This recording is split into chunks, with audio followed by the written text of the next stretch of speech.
Hey y'all, hey, happy Monday. How y'all doing out there on the front porch? Y'all ready for the shenanigans? Y'all, when I set this live up, I noticed that the receipts channel has dropped new content. So we're gonna split it up. We're gonna do some of Gina and then we're gonna transition over to the receipts channel to see what's new. Okay, what's new, what new receipts they have when it comes to Peyton, okay, and Teacher Bay and Teacher Boo. Okay, come on in, y'all. Happy Monday.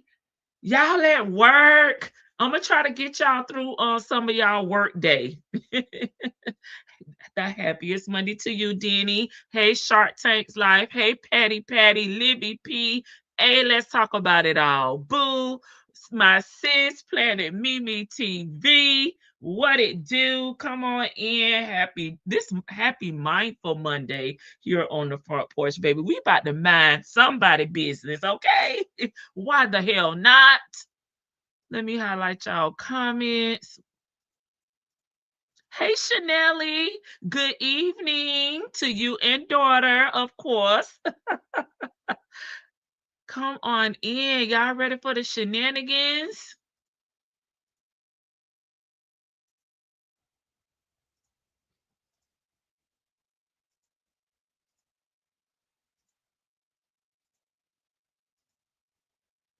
Mimi, I saw that you did the live on the Corpy Cat. Girl, I gotta go watch it. Hey, Susie.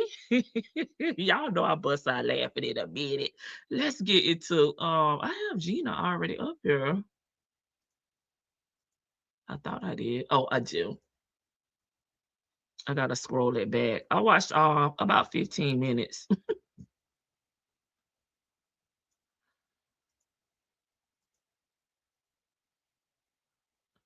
The live is lit.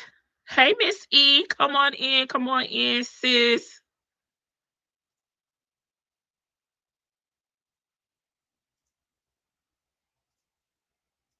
Thank you, thank you. Let me get my screen. Okay, that's how I like it. Let me get something else up here.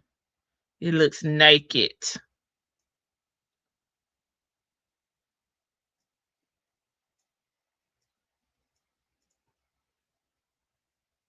Here we go. Mindful Monday. Hey, Sade. Welcome, welcome. Listening while dilly dallying, okay, on my lunch break. What you having for lunch?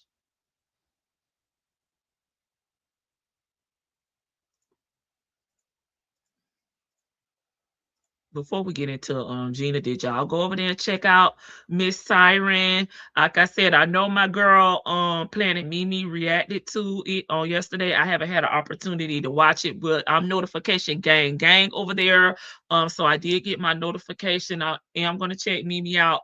But have y'all had an opportunity to watch it? We're gonna react to it tomorrow in our members only live. What y'all think? Y'all think Gina is the copycat? Messy boots. My greedy self waiting for the lunch meal. Oh, nasty Cobb salad. Not a Caesar? Not a Caesar salad? From Chick-fil-A. Girl, please get on it. It was good. Okay.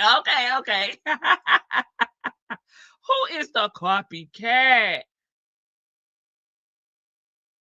And before we even found out about, Siren and this copycat situation, we already was saying that Gina and some of the other girlies were, getting content from other content creators. So it's not far-fetched. It's not far-fetched at all. Okay. Sounds good as F. It's a mess. Sis had her receipts. Now, I did not go verify any of the receipts, and I watched all of it. Because like I told y'all, she tagged me in it. So when I first got on YouTube the next day, it popped up. It said, you baby, you got a mention. I'm like, by who? What have I done? And baby, I did half of my workout just listening, Okay. So 20 in the chat. Y'all, please like the live. Y'all, I'm on the other side of YouTube now. Gina definitely was copying too many coincidences. Okay. Please hit the like button. She did all that verification for you. Yes, she did. No, she did that. That she did. But yes, guys, please like the live for your girl. I'm gonna be begging for damn likes, okay? Let's go. Let's get into it. Now, and that's what they prefer. Baby, I'm not watching these.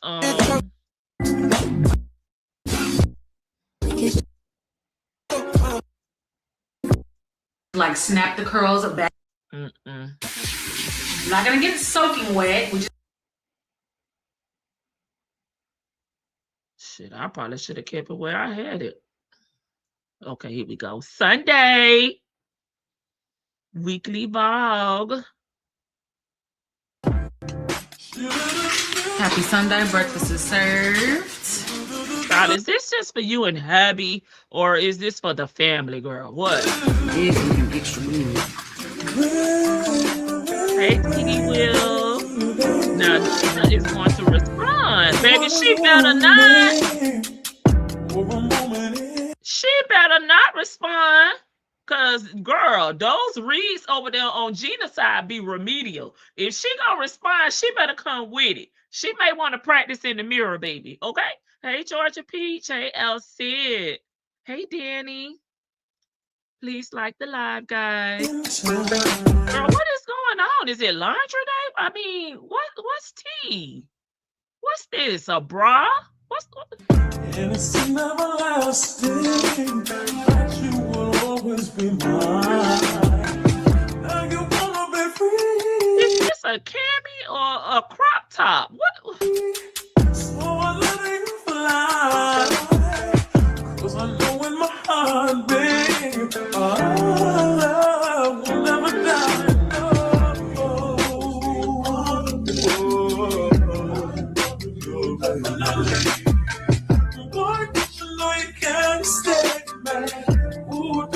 You'll always be my baby.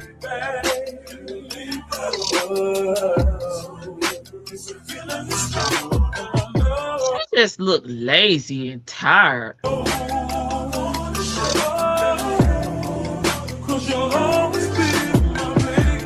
mean, is she just wiping down with water? Did we see any, spray bottles? Turn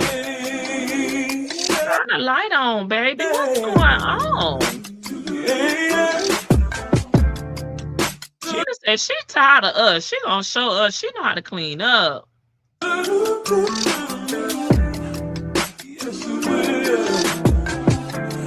ain't gonna cry, no. And I won't beg you to stay.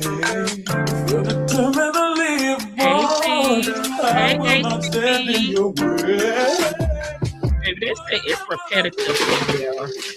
I'm going through all these seasonings that I got from the influencer event that I went to about 2 weeks ago. I'm thinking over here.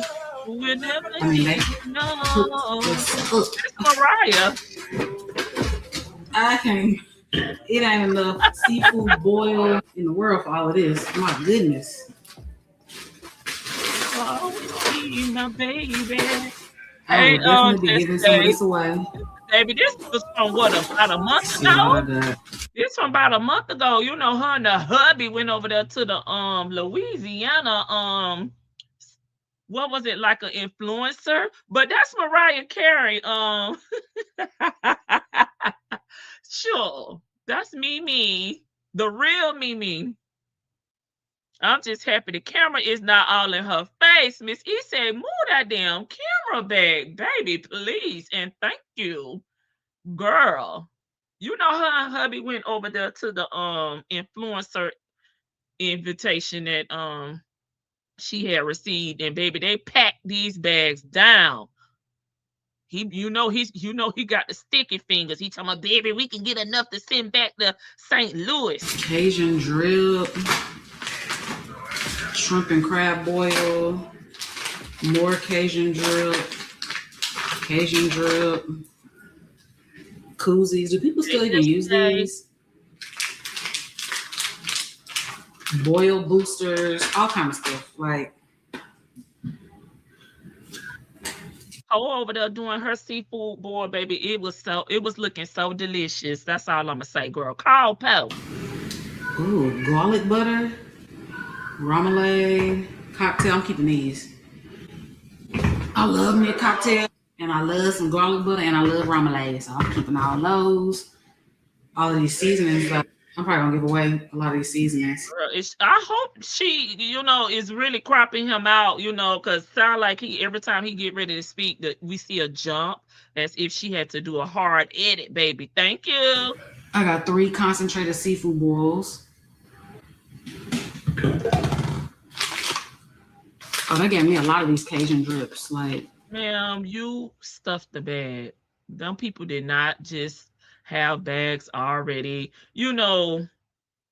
stuffed and waiting for the influencers to just pick up. Y'all stuff those bags. Okay, all right. About to organize all this stuff and then get back to editing.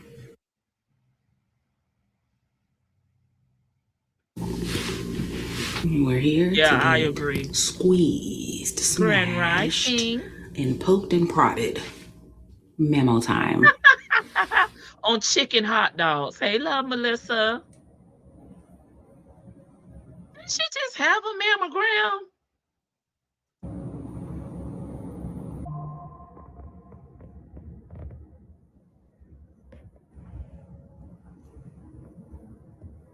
I tell you all the time, stay on top of your health. My mammogram, we have to stand up and twist your dang on body and hold your breasts up while they smush you.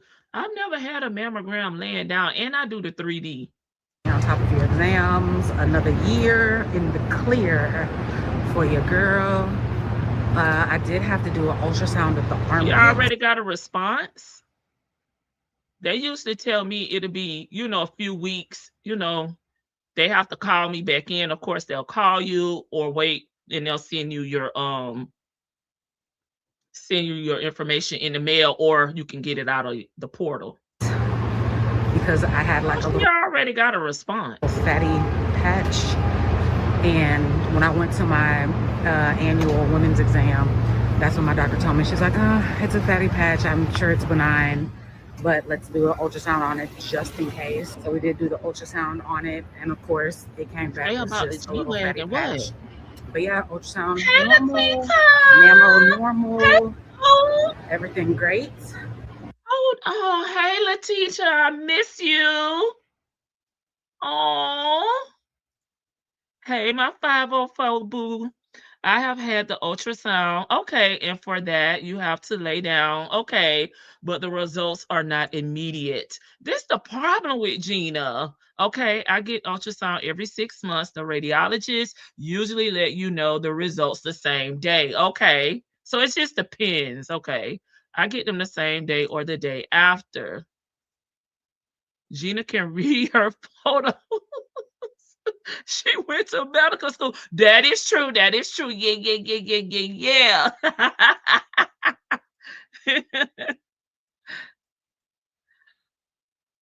And alleged plagiarism.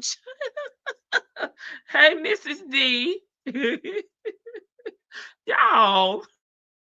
Now I can go and enjoy the rest of my day in peace. Girl, why the hubby wasn't there with you, girl? You had a medical emergency. Happy Monday, y'all. So it wasn't, this is not her yearly memo. I think this is not her yearly memo. Because it seemed like she just had one. It just seems like they had her to go in because she had the fatty patch. And did she just get her boobs redone? Was that not a part of the examination, the predetermination before she got the boobs done or redone? Holiday weekend, okay? Jump there, no pressure for me. But push yourself if you can. All right. Stand up. Jay, she did. Oh, he was at work. Oh, thank you. You recording? Why is she zooming in on them? Gina, you need to start marking your videos that you have kids in them.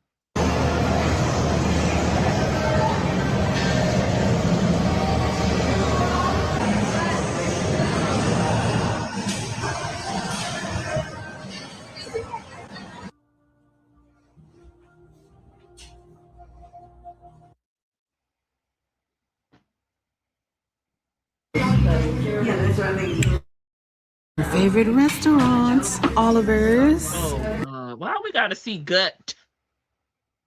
This is my first time getting something other than breakfast. I got a grilled chicken sandwich, looks good. Tater tots are amazing.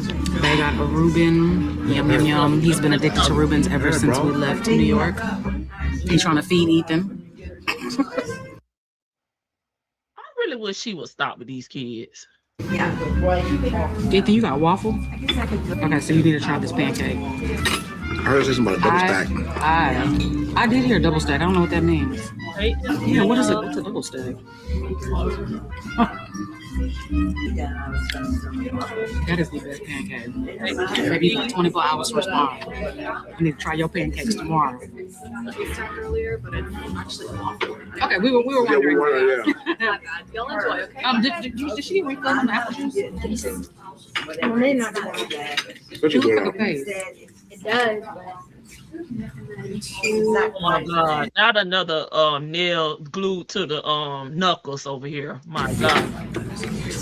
Thank you. Well, I'll make it. Yeah, they are. That one's for you, Ethan. I swear, Gina nails remind me of the nails that came in our little Dolly packages back in the day. I don't know if they still do, y'all, since my daughter is grown, but y'all know how we used to have the little nails that looked like the little Halloween candy that you could just, put them on. I swear that's what her nails give me, what is it? It just give me those vibes. I don't know what you call them, but y'all know they used to have a little crown, used to have the little heels, and them damn nails. Oh my God. Is that good too? Huh? I like it. You didn't like it? I said it. I said it's the worst so far. You've had 3 different ones. You've had New York, Jason's Deli, and now here. New York was the best. Let's see what this sandwich do. Right. I guess she tired of us saying that they don't do anything with the kids, child. So they done took the kids to the favorite restaurant. Okay. Yeah, we've been good. He said, zoom out. Zoom out. We hate to see her eating, baby. Lord. I asked that pancake started bleeding when she cut it. My favorite pancakes are McDonald's pancakes. Why you Bunting? and you focus on your food? I mean, like, when I be eating, I be wanting quiet. Like, we out eating. We have our moments, okay, when we talking, and things like that. But let me best be able to, enjoy my meal, savor the taste. Like, you over here watching, looking, like, sir, are you eating or what? They have good brown. Say that one more time. Say that again. I'm about to call the police because I think she said McDonald's has the best pancakes. I said they're my favorite. I never said they're That's her. Yeah, that's her assumption. That's how she feels. the best. That means that she have not been out eating other places. Baby, them hot cakes do be hitting at Mickey D's now. Don't play with Mickey D's. I don't know about that meat over there, okay? But them hot cakes at Mickey D's do be hitting.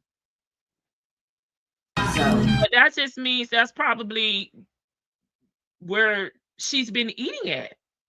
You haven't been taking her around to all these restaurants, these hole in the wall, so she can have other things to compare it to. Hey y'all. Yeah, but them hot It's cakes 2 hours be later. hitting. We're at Crazy Boss. The swap meet. It's not really a swap meet, but I call it a swap meet because they only have one of everything. Everything's brand new, Y'all but it's one of everything. So like there's only one of this t-shirt. Yes. And the prices are cheaper than these. Spoiling everybody out. It's actually a nice tank top. How you be here, baby? And this is where I found a good majority of my swimsuits and cover-ups. You find a two-piece bikini for $4.99. And many times throughout the year, they do like buy one, get one free, buy one, get two free. Right, Miss D. Yeah. Don't pull up on the Miss D. This is cute. It's from Target Black History Month. Brown sugar. $3. It's cute. These some cute, boy. Only thing on, compared to where she eating at. Beachy shorts. She over here looking for another baby. They have a lot of Target brand stuff here. And they do have like name brand stuff here also, y'all. I lost a nail. Some lady almost sideswiped me, and I reacted quickly and I lost a nail. But y'all see they have Abercrombie and Fitch. These are so cute. They're jeans. Poe said a lady almost hit her out in the parking lot. Y'all watch Poe. With like a leather top. Look at that. Cute. $9.99. 7 for All Mankind. In my early 20s, they sold these at Nordstrom and Neiman's and Saks for $200+. Now these, some leather trousers, all the tags, everything, $9.99. And they got shoes. I mean, they have workout machines at the front, baby care stuff, all type of stuff. Some Joe's jeans. Y'all know they sell Joe's at Nordstrom. $250. $12. Two-piece bathing suit. Baby, $5.99. Miss E say, where are we looking for back to school items, ma'am? And when is the trip? Y'all, are we gonna see or hear anything about this trip that she been planning, the family vacation? This one's really cute. This two-piece is $12.99 because it's Kendall and Kylie brand. She's trying to put us on sheet and be always late. Be late every single time. Please put that back down.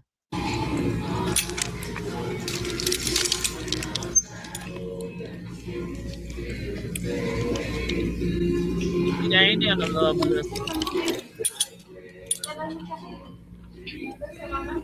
Right. Spit that gum out. And again, the camera angle. Do she zoom in maybe when she's editing? I don't know. I would much rather the senile man right now and not the orange man. Just saying.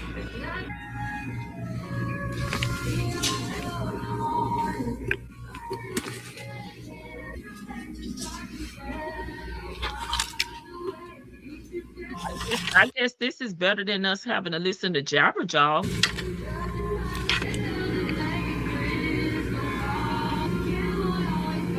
So y'all know it's been like a whole thing going on with my car. I don't even know if I've told you guys everything. I did tell you guys it was in the shop. It was in one shop. Let me say this. It was in one shop. And the way it was explained, because I know nothing about cars and nothing. You've been a single woman all this time. See, this is what we be talking about, Gina. He had taken it first to AutoZone. They gave him a printout and said it was a sensor. Okay. So then he takes it to the mechanic.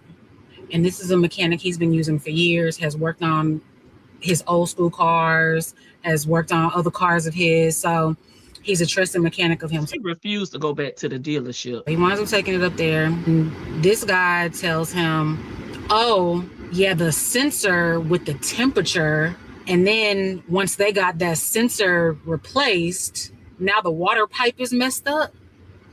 And I'm like, how was brought in for one thing? That was a whole other thing. And him at that shop, he don't work on replacing water pumps or water pipes, whatever the shit is. So And that's why you go to the dealership, okay? This is what happened when you go to the shade trees, okay? You can't guarantee the work gonna be done correctly. They don't want to give you a refund. They give you the runaround, and then they talk about what they can and cannot do. Recommended him to his friend at a different mechanic shop. So it sat over the weekend because it was a holiday weekend. It sat over the weekend at the first mechanic shop. Then on Monday, which was yesterday, the second mechanic had it towed from the first mechanic shop to his shop. He worked on it yesterday and it was done today. So my husband goes and picks up my car. He said as soon as he drives it off the lot and pulls onto the freeway, the check engine light comes back on and the coolant alert thing says that there's like no coolant in the car. I'm like, what the hell? So your hubby don't know how to pop the hood? Baby, I had a hoopty back in high school. I knew how to pop the hood and check my liquids, my oils, I know how to check my windshield wiper fluid, stuff like that.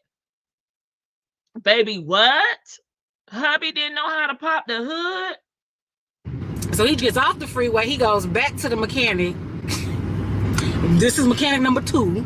And the guy tells him, oh, that shouldn't be happening, but let me top off the coolant just to make sure. When the last time you got an oil change? So he topped off the coolant and he told me that the light is off. So Could have a leak. We shall see. I'm sick and tired of this. Cars are giving me a headache. First, I had my car in the shop, 2 different shops. And today, a lady almost sideswipes me as she's texting on her phone. I lose a damn nail, and y'all, my throat was... She think this be a flex, but in my mind, if I have a husband, first of all, don't even be calling me with the back and forth. Handle it, okay? Don't call me stressing me out. Handle it. Tell me about it when you get home. All this calling back and forth and this is on, this is this and that. Is he calling you to get the money to pay for this stuff? Because y'all know we had a situation with the person that we're going to get into after Gina with the dog. Okay, somebody said, I don't even know if I paid over or under the price for the dog. Or he got a finder's fee, okay, for the damn roof dog. So is he getting money telling you things is wrong with this car? Because I'm confused as to why you calling me. You the man here. Handle it. It's hurting for like 30 minutes. Just bring me my car back when everything is done. I don't need to micromanage. Because I screamed at the top of my lungs. Y'all know I overreact. I scream at the top of my lungs. Anyway, I said, I don't want another car in the shop. I like saw my life flash before my eyes. I'm like, one car been in the shop for damn near a week, and then the idiot to sideswipe me to go have this car in the shop. Anyway, she didn't sideswipe me. Thank God she didn't. But she was this close. She literally got over.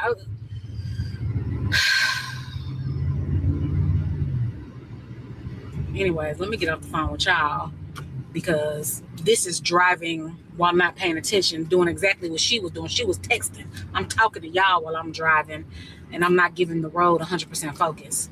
So let me holler at y'all when I get home. And she don't want to pay. I'm at the red light now, so I feel like I can talk to y'all. Hey, I think when I get home, I think I'm going to the gym today. It's already 7 o'clock. I think I'm gonna walk the trail in my neighborhood. Oh Lord, copycat. For an hour. I'm like 85% sure that's what I'm gonna do. That lady said you loving nature until she posted it. Is just walk the trail in my neighborhood because we have it's 7 p.m. It gets dark at about 8:30, 8:45 here. And I want to say this, but I'm gonna save a lot of this for the membership. Child, if it is true, that's why she done married this man. Cause the content creator got a husband over there. So a good hour and a half of daylight left. Oh, we're moving again.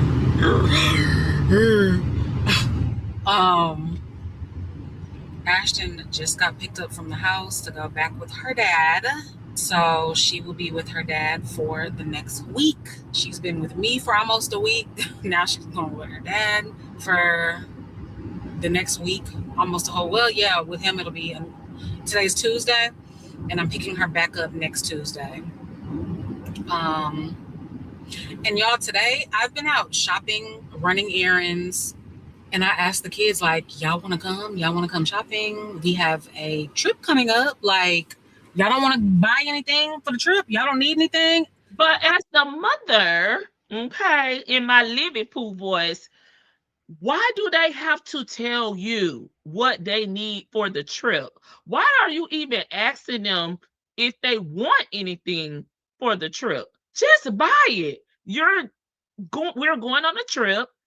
Most people have little days, y'all may, we go to the theme park. We may do like a t-shirt, little color theme for the theme park or whatever.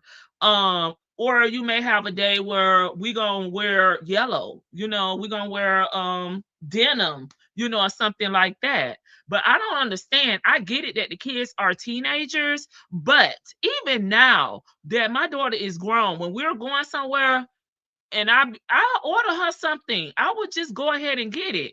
So we can have our little, mother-daughter outfits. It may not be the same, exact thing, but you know what it's giving. Okay. I don't understand why she always is depending on the kids to, tell her if they need soap, lotion, outfits for the trip. Like, as the mother, you should already, I know how I want my kids to look. I want my kids to be a representation of me. So I'm gonna go ahead and be the mother, be proactive, and just order them stuff. Why are we going on a trip wearing hoodies and that same stuff that we see them wearing around the house? That makes no sense. How about they both told me no? No, didn't want anything. I'm like, so y'all have everything y'all need for a 5-day vacation? And they said yes. Okay. I'm like, okay, cool. So yeah, Ashley's gone. The kids' summer trip is coming up. I think I told you guys Byron's not coming with us on this summer trip because we came up with this assumption on yesterday when we reacted to Gina's vlog, the one before this one. We said he over there micromanaging. He over there watching his mama. That's what we said. I'm sending him out of town for his birthday, so you will not see Byron on this trip. He couldn't get all that time off of work. So I'm like, Byron, choose. You want to go out of town for your birthday, or you want to come out of town for this trip? I don't blame Byron. Is your husband gonna be there? I'll take the solo trip for 100, Alex. So he of course, he wants to go by himself out of town for his birthday. He's grown, so I mean, I get that. I understand. So yeah, so y'all won't see Byron. If Binka wasn't doing everything so last minute, he may have had, an opportunity to plan, around the family trip. Or if Binka had a motherfucking brain, she would have made the family trip the same place that Byron wanted to go. You know what I'm saying? Because we in the family, we do pick, we do rotate. Okay, this time it's your turn to pick where we're going. And, we just rotate to everybody have an opportunity to have their, to pick the destination. On the summer trip that is happening very, very, very soon. Byron's birthday is also coming up very, very, very soon, in less than a month. Byron's birthday is in 3.5 weeks, I want to say. What's today? Yeah, like 3.5 weeks.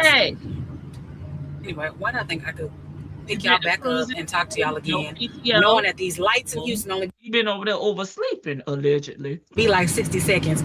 Anyways, once again, I'm gonna call y'all back when I get home. Okay, y'all, let's do a really quick haul. What I got. Well, he is coming from where he ain't got no damn. Hold on. Wait a minute. Y'all think Gina been over here on the front porch? Because y'all know this, when they were, I think it was maybe 3 vlogs back, and she was in there, cooking. Was it that jambalaya, whatever it was we were reacting to. I can't remember. And she had the chicken on the napkin, the shrimp on the napkin, this on the napkin, cleaning, wiping down with a napkin. I was like, Gina, why don't you have a board? It says original Why price you don't have a cut board? $50. ma'am? I don't know how true that is, but their price is $14.99. So it's a wooden cutting board. You just I got the currently same have wooden one, baby. This is not for decor. a plastic one. This is the name brand, Linden. And I guess it said $50 right here, and they Thank scratched it out. God, I hallelujah. currently have a plastic one. Now I got one more request, just in case you be over here on the front porch. Go to the Dollar Tree and get the microwave covers. Stop using those napkins, okay? Thank you. Now I have a wooden one, and you know the plastic one, after you cut it so long, the plastic starts like peeling up and it can get in your food. A wooden one, it won't do that. So, got a cutting board. It's small, but it's a start. I got these t-shirts for Ethan. They're just some polo t-shirts. They come in 3 different colors, $12.99. This is a really good price because at TJ Maxx and Marshalls, these are $24.99. We gotta And see the what we could get, y'all, with the store back price roll. is $50. So Oh, God. this is half the price than what they're sold at TJ Maxx and Marshalls. So I got these for Ethan. They And then I Lord just have got mercy. 2 little tank tops. They're from a Target brand. They have a lot of Target stuff in there.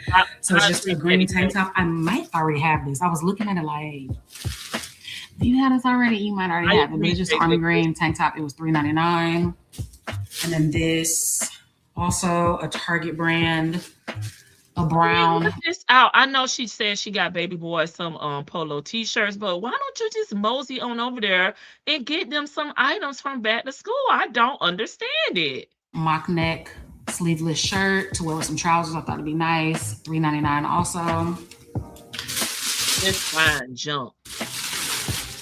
And then some swim cover-up pants. And they look God, don't you got them in every color already? too long. I did not try them on, but holding them up to me,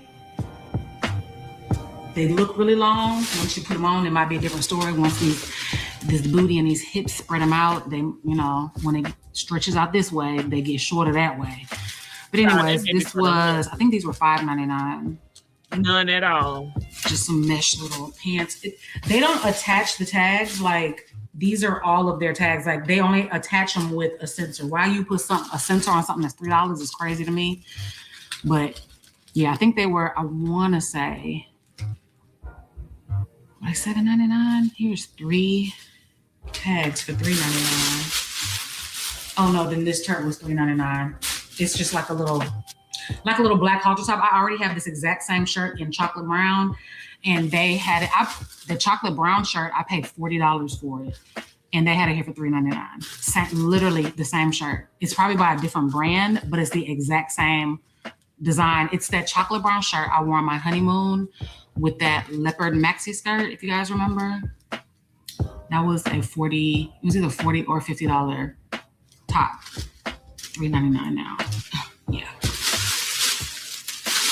And the last thing I got was a pair of black trousers. These are by Abercrombie and Fitch, and they were in a tall. When I find trousers that fit my waist, my booty, and they're in a tall, I give You try them on. So they're by Abercrombie and Fitch. They're just some black trousers, and these were, I think, They're gonna $9.99. be looking like leggings. Oh no, $7.99. Okay, so I have 2 $7.99 tags. So the trousers were $7.99 also, and then these More were junk. $7.99. So yeah, that is my haul. Then the other bag has kids' clothes in it, and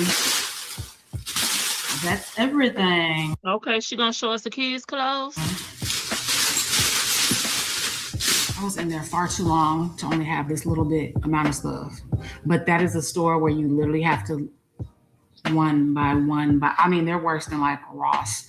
At least at like Ross and Didi's, they might have like 4 or 5 of the same item. There, 95% of the stuff is just the one. It's just a one item, and that's it. You might be able to see a couple of items where they have multiple in multiple sizes, but it's rare. So and I had to pull myself back from buying swimwear. I had it in my car. Thank you, Jesus. There is a God. Walked up to the register with it. But then when it was time to check out, I said, you know what? Oh my I don't God. want these. Take these back. Price was good, cute, super cute. But I We don't have need a another too small swimsuit over bin there. upstairs, full, packed, jam-packed of swimsuits I have not worn yet. So What's the obsession with the swimsuits? buying Did you not get swimsuits as a kid? Like, beachy and vacation stuff is like my kryptonite. Would that be the right word? That's like my kryptonite. Like that's my. It just attracts me so much. So, anyways, I'm about to put the stuff away, grab my headphones, and then I'm going on a walk because the sun will be getting away from me very, very, very soon. Can somebody tell me, are these sunflowers or are they weeds? They look like sunflowers, but take a then picture, put them in your phone, and ask Google. those look like weeds. I really want to pick some and make a sunflower bouquet, but I don't know if they're actually sunflowers. Can y'all Go let me over there. know? Okay, guys, so we are on our walk. It is beautiful. It's hot, but it's not unbearable hot. Okay, it's because sun is going down. So I just finished The Polygamist 2 days ago. Lady. Let's discuss it. If you're watching it or want to watch it, skip past this. Sunflowers are There will taller, be bigger. spoilers, okay? Come on, Gina. I'm going to start off by saying some men Oh, deserve to die a copycat. slow, Hey, that's the highly favorite. painful death. Okay? People, of course, men, women, yes. You an evil person, you deserve to die in an evil way. But I'm saying men because that's what this is about. The Polygamist. Mr. Joe Nasi Gamora. Him. Ooh, we are. That man, by episode 8-9, from episode 8-9 until the very end, my mouth was like, he did what? What happened? What? That man was a menace to society, a terror, a heathen. And my husband was like, that don't mean he deserved to die. That don't mean he didn't kill anybody. He didn't murder anybody. So it wasn't fair that he was killed. He wasn't technically killed. He wasn't. He was infected with HIV on purpose. Yes, he was. But it's 2026. Take your medicine. You could live a normal, long life. Okay? He refused to take his medicine. Wasn't it based in Africa? So he chose to die the way he died. Okay? So, yeah. Did he infect himself on purpose? No, he didn't infect himself, but he was smashing everything with no condom, even kids. The man groomed a child, was smashing her, got her pregnant while she was still in high school. A child that was like a daughter to him. Disgusting, yes. That man was a menace. I mean, Maybe Gina acting as if she's not a teen mom. You know, I get what she's trying to say about the character in the movie, but ma'am, you're a whole teen mom yourself.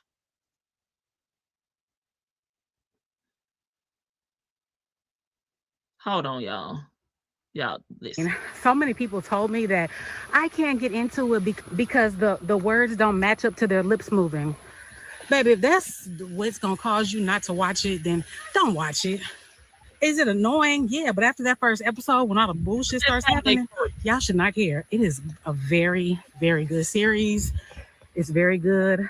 I can't wait till season 2. Because the way it ended, gotta be a season 2 coming. And I feel like that oldest son of his is going to follow in his footsteps. So I ain't spoiling it too much, but just know, I mean, you already done told us pretty much all them wives, all them women, details.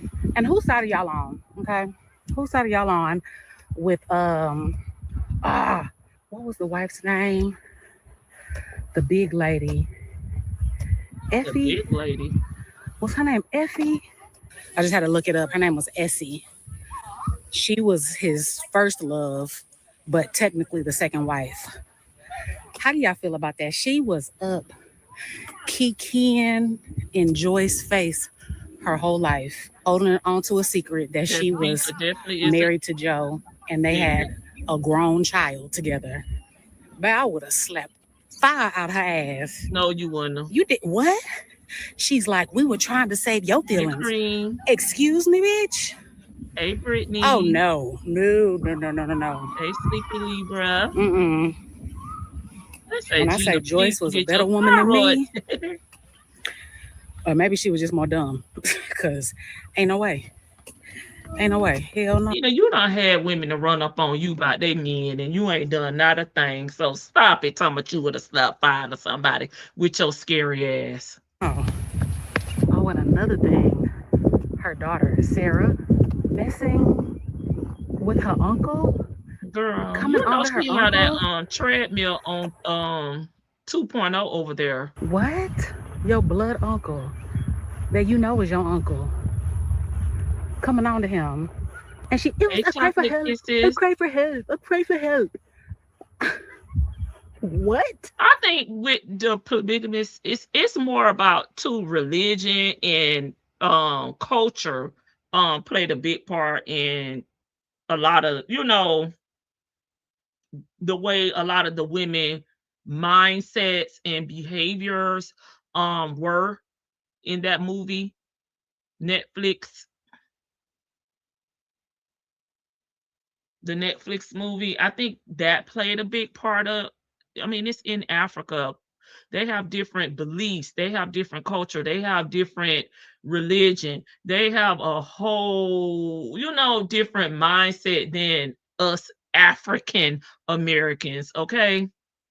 So a lot of things are more acceptable just because of those things that I named. Okay, I get you mess with your sister's man. It's fucked up extremely. But your blood uncle? No excuse for that. Hey besties, you guys. I always get so excited when I can bring you guys a dossier. So like I said on yesterday, I'm noticing that Gina is having more than one sponsorship in these videos. Is y'all think it's due to the decline in the views over there? Give you guys a little bit of details about we gonna caress of smoke. This. At least she's not laying in the bed doing it, but I'm gonna skip past it. Did I go too far? The link is down below, and you guys check out dossier. And now I'm going out the house smelling scrumptious. It is. They say it's them teethuses for me. Good morning, guys. It's Wednesday. It's hump day. Finally, I have 2 giveaway boxes put together. Let me give you guys a little sneak peek. I've been collecting stuff from all of my PR. So this is one. It has Black Girl Vitamins, a lot of L'Oreal. Baby. Oh, now she got the Black Girl Vitamins. Oh, is this a PR package? A dossier, a wig, Garnier. Okay. A lot of stuff in here. Then this is the other one. This one has wig, candles, Lumi. What is this? Some L'Oreal. What is this? Kiehl's. Just a lot of PR stuff. What is this? This is a makeup brush. L'Oreal something. Applicator. Yes. So has a lot of good stuff in here. I would say the main thing is the wigs in each of these boxes. Y'all know these wigs are worth like $300 each just for the wigs alone. So anyways, it's giveaway time. So if you guys have participated in my giveaways, then you already know how this works. Number one, you have to be subscribed to my YouTube channel. Girl, now she trying to entice the people. Y'all better start leaving them comments over there, honey.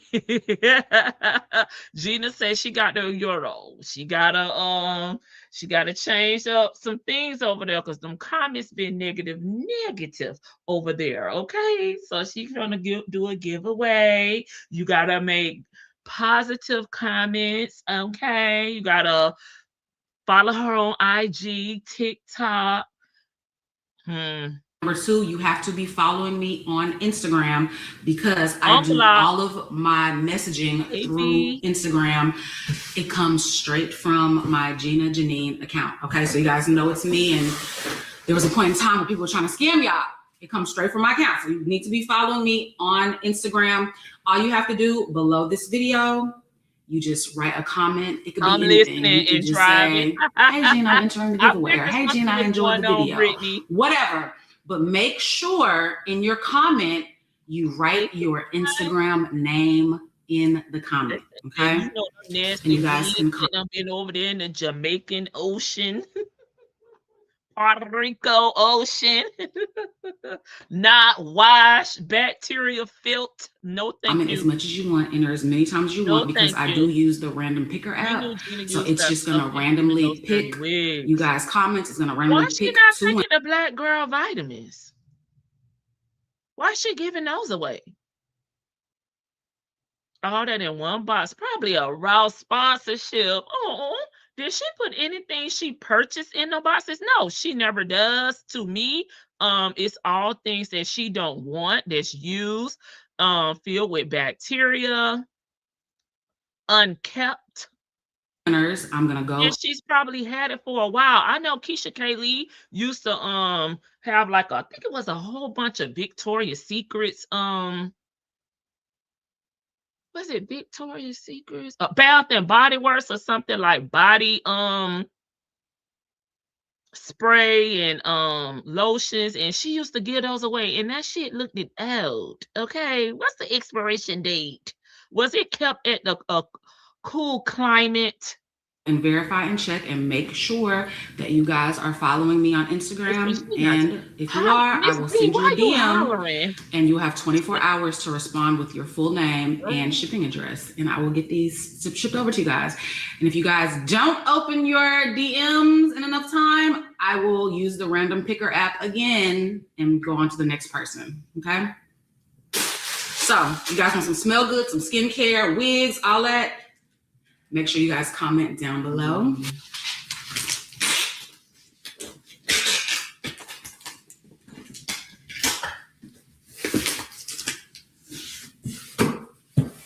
Where's Tanya? Come over there and pick this stuff up, baby.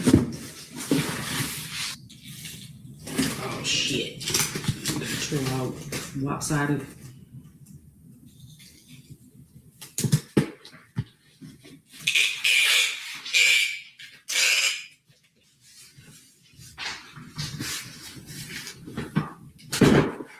My partner made some turkey necks and man, we made it to the 42-minute mark without hearing this foolery.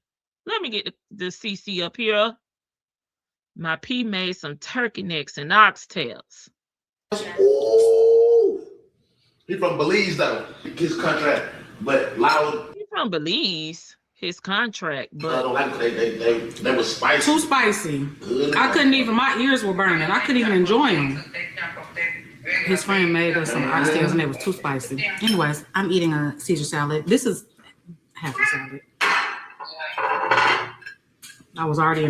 Y'all know when she pull up these Caesar salads, I'm thinking about old girl over there. Inhaling it before the plate touched the other thing. Damn, we made it almost to the end of the vlog.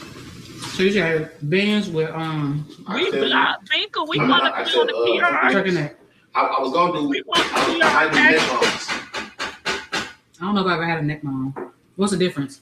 Beef. Yes, very. Neck bone. You know, neck bone, turkey necks all that. They just the necks. They're the neck, so you're eating between the vertebrae. I saw her. She tagged me in it. We talked about it yesterday when we did our live. I think it was around noon, and I told them we're gonna do it in members. We're gonna do it in members. You gotta pick me up. Yes. Oh, like an oxtail. But it's like, but it's the neck. Yeah. Oh, because I ain't never had that before. Oxtail is the tail, but it's all spine. Right. Yeah, because baby, when I tell you, due to this, I don't remember what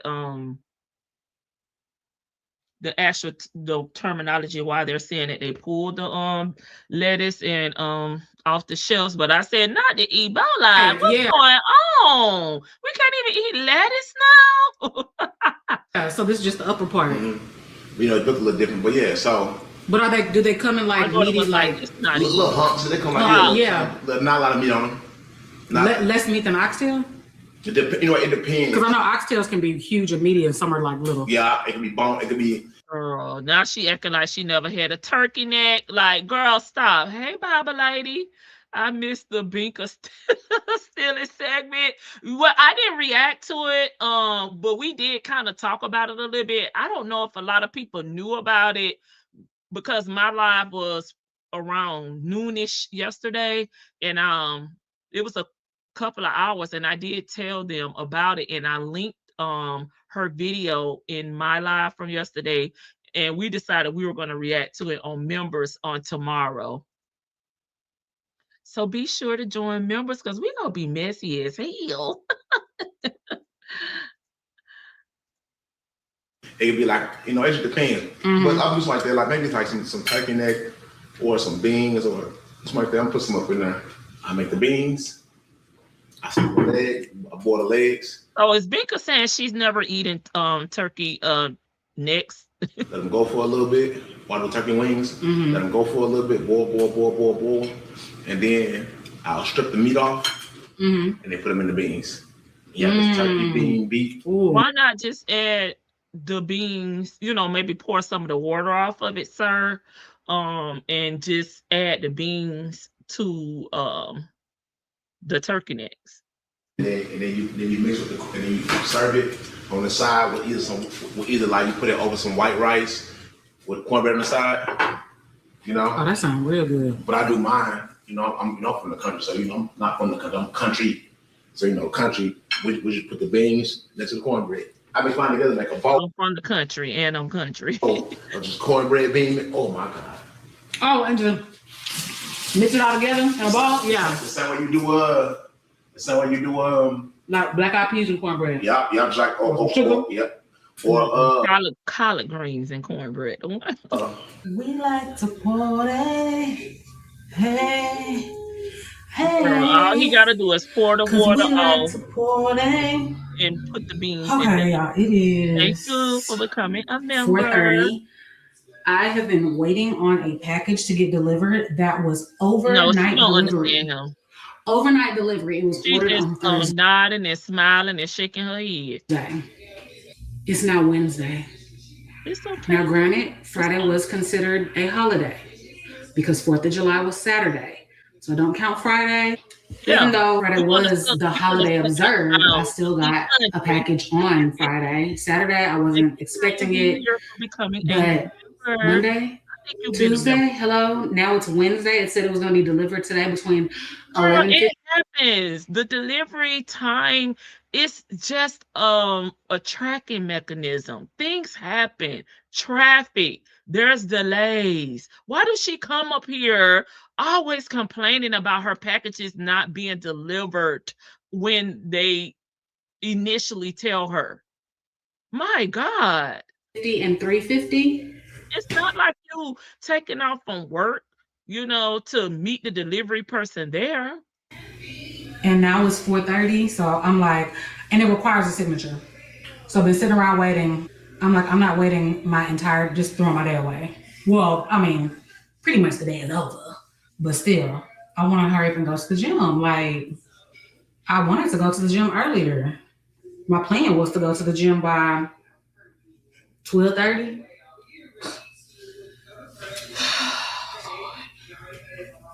It's my little headband wig. I'm actually gonna put a little oil in it today because it has been You need crazy. to wash it. Oil going on filth is not going to work. Frizzy for the past few days. Not few days. Few times I've worn it. Girl, go on about your business.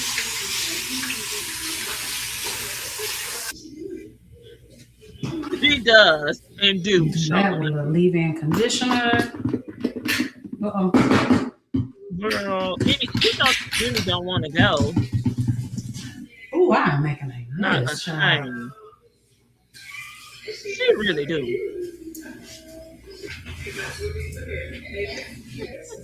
Okay, that actually helped a lot. All this complaining for no reason. I know what's gonna happen. As soon as I leave for the gym, I'm gonna get the notification on my camera that there's a delivery. You could also leave a message, Binka, if no one has told you to tell them to call you or text you when they're en route. Okay? So therefore, you could, go run your errands, go to the gym, stay close to home, call me 30 minutes before you're going to make my delivery at the home, or text, whatever you prefer, email me, whatever, That's what's gonna happen. Obviously, she don't know about Knock on wood. I hope it doesn't happen, but so heavy-handed. I've literally waited around the entire day for this damn package. That part. Get your big lady ass up Eternal early. Bloom. Yeah. Special delivery instructions. So good. Okay. Yes, welcome back. Membership, ladies. I appreciate it. Need to charge my phone for like 5 minutes. And It's then like, girl, did Jen or Tina, your mama, your auntie didn't tell you that you can make special delivery notations? We can go. Ethan, you ready? Come on. I got me a little package from Florida. This is y'all know I am always everything just the bananas, the oranges, the bread. Trying something that got glitter in it.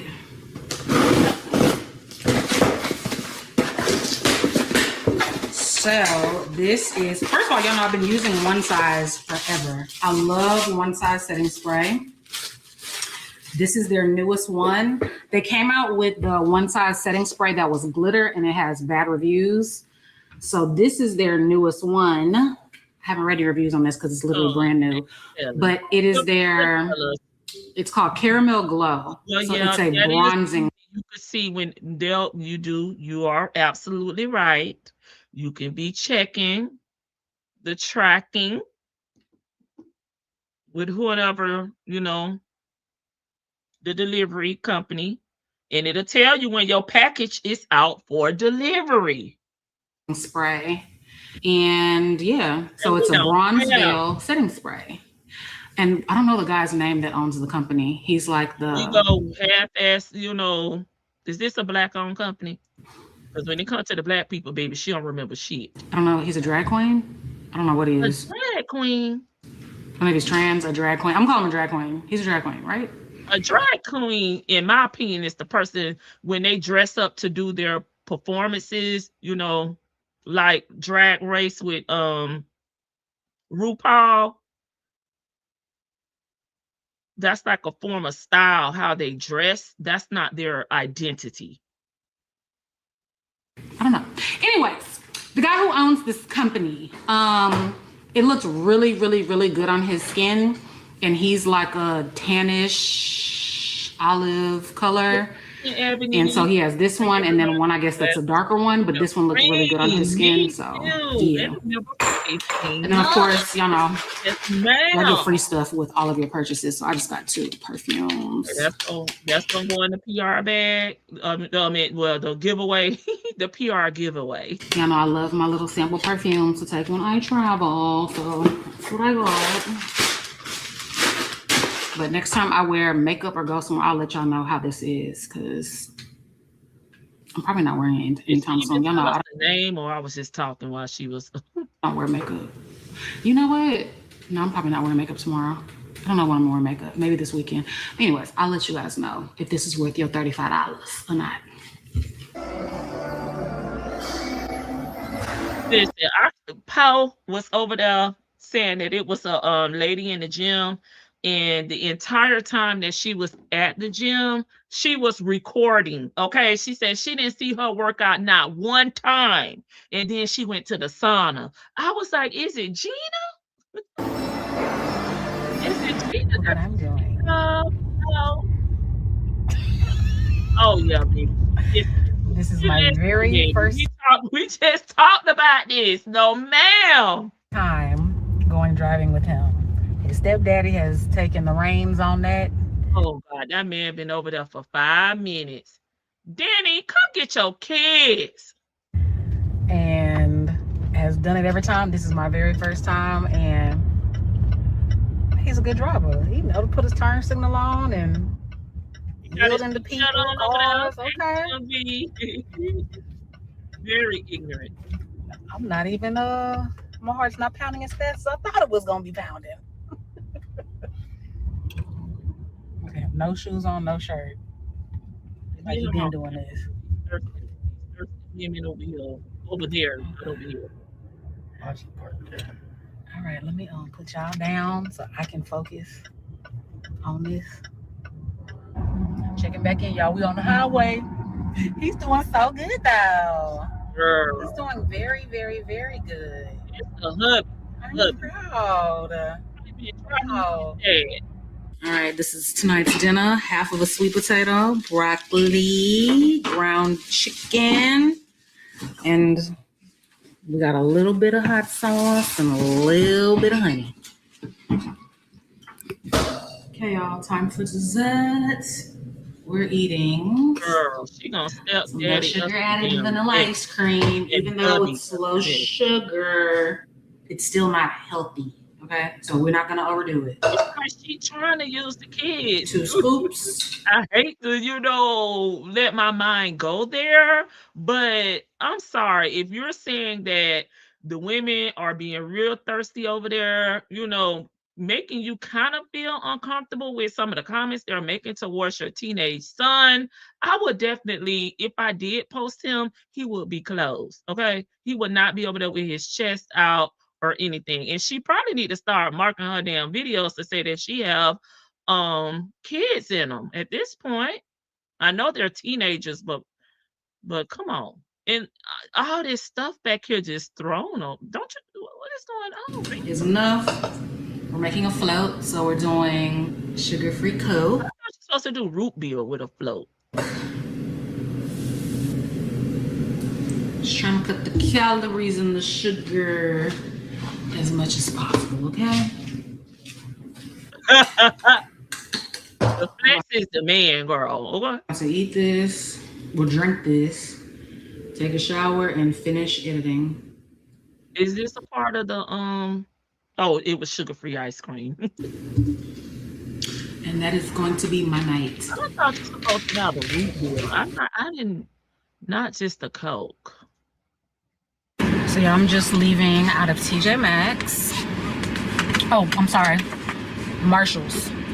I did go to TJ Maxx too, but anyways, I'm just leaving out of Marshalls. There's a older woman who works in this particular location, and she has been working there.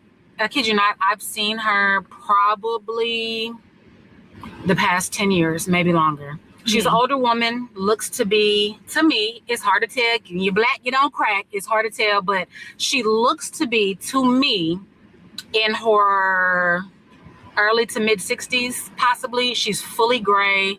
She's just an older woman. Anyways, I don't know what made her just start talking to me about the issue that she has going on right now. Maybe she just felt, because I smiled at her, I just made her come. Did she see you with she was just like, child, I am so tired. I'm depressed. I'm barely making it. Oh, you know what? Because she said hello, and I said, hey, how you doing today? Girl. And she was like, I'm not good. I'm stressed out. I'm going through it. I have learned the hard way to stop asking people, especially the coworkers, how they doing. Because, honey, some people, they just waiting And they probably don't mean no harm, but baby, that ain't what I meant. I'm just saying hello. On the verge of being homeless. She said, you might as well say I'm homeless. So she starts telling me about her living situation. She's in an apartment right now. Girl, that lady was dry it's her daughter, and her granddaughter. She's in an apartment that's rat infested, has roaches. She said that there's a space underneath the front door that's about this wide. She said the locks on her windows don't work. There's water damage on the ceiling. She was just telling me all this stuff. Then she pulls out pictures. She said, it sounded like this lady was looking for a fool, okay? Because, baby, she was ready. She saw sucker on Gina's forehead. Because, baby, how she had the pictures readily available. Okay, the storyline just flowing off the tongue. It's giving scammer. Did you give her money, Gina? I think this is where the rats are coming from. There's a hole in her baseboards.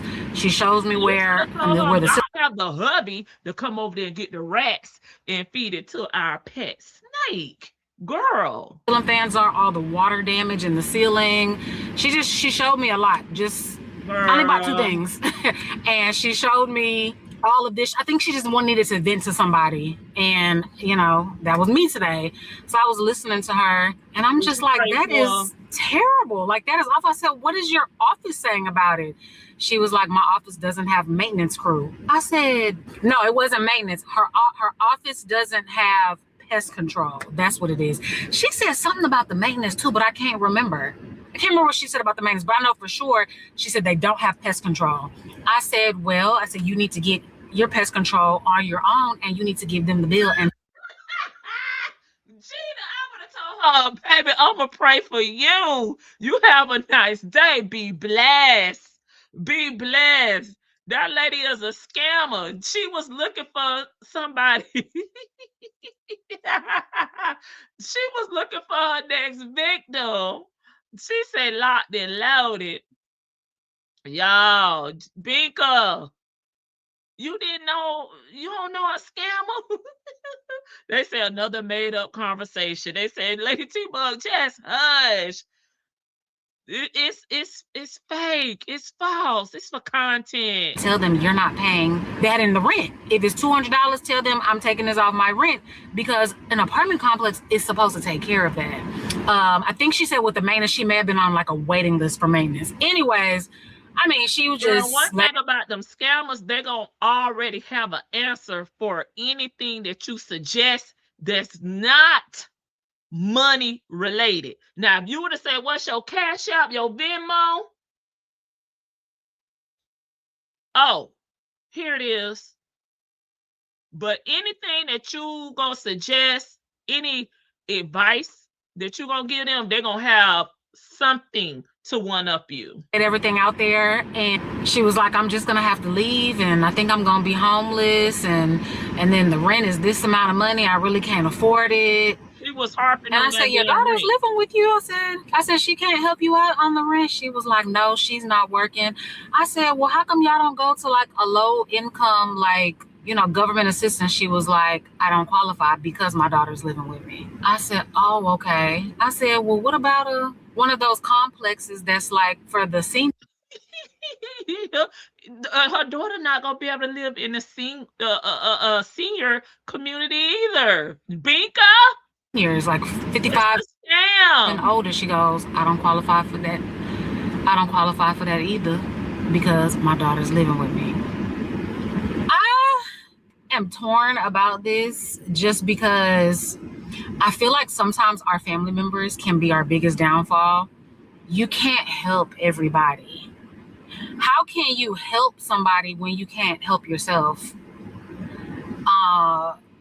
She looks to be, like I said, in her 60s somewhere, I don't know, early, mid, late 60s, on her feet all day, working in Marshalls. I don't know how much Marshalls workers make. I'm not really sure. I know she's been there literally minimum of 10 years. I've been seeing her for years. If this is a true story, somebody gonna report that lady and she gonna be unemployed. I just like, man, your family members can be your biggest downfall. Your daughter's living there. Why is your daughter not working? Why is your daughter not contributing? This is retirement age for you. This is supposed to be like your golden years. You're supposed to live out the last of your life, you know, virtually stress-free.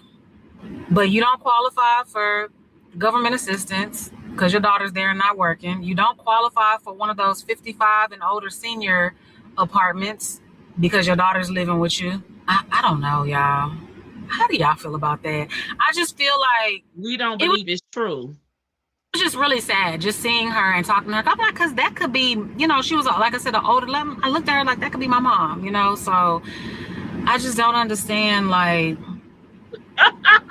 sometimes we allow our family to start a YouTube channel and document her journey.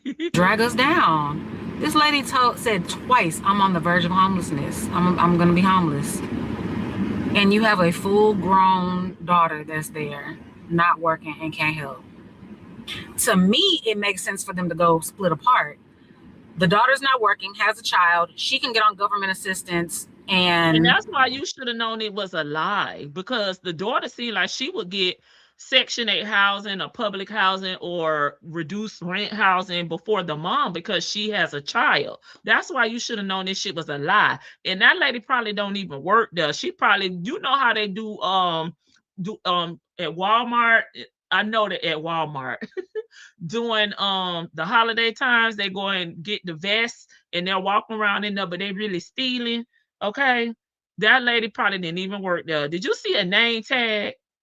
Because, baby, when was she doing any work? Because it sounded like she was talking to you for a good 30 minutes, and you ain't even give her a dime. She thought she had bingo. She can get her own place, and the mom be on her own. She's, like I said, about in her 60s. She can go into one of those 55 and older apartment complexes where you can only, you know, it's based off of income, and you have to, you know, meet certain requirements.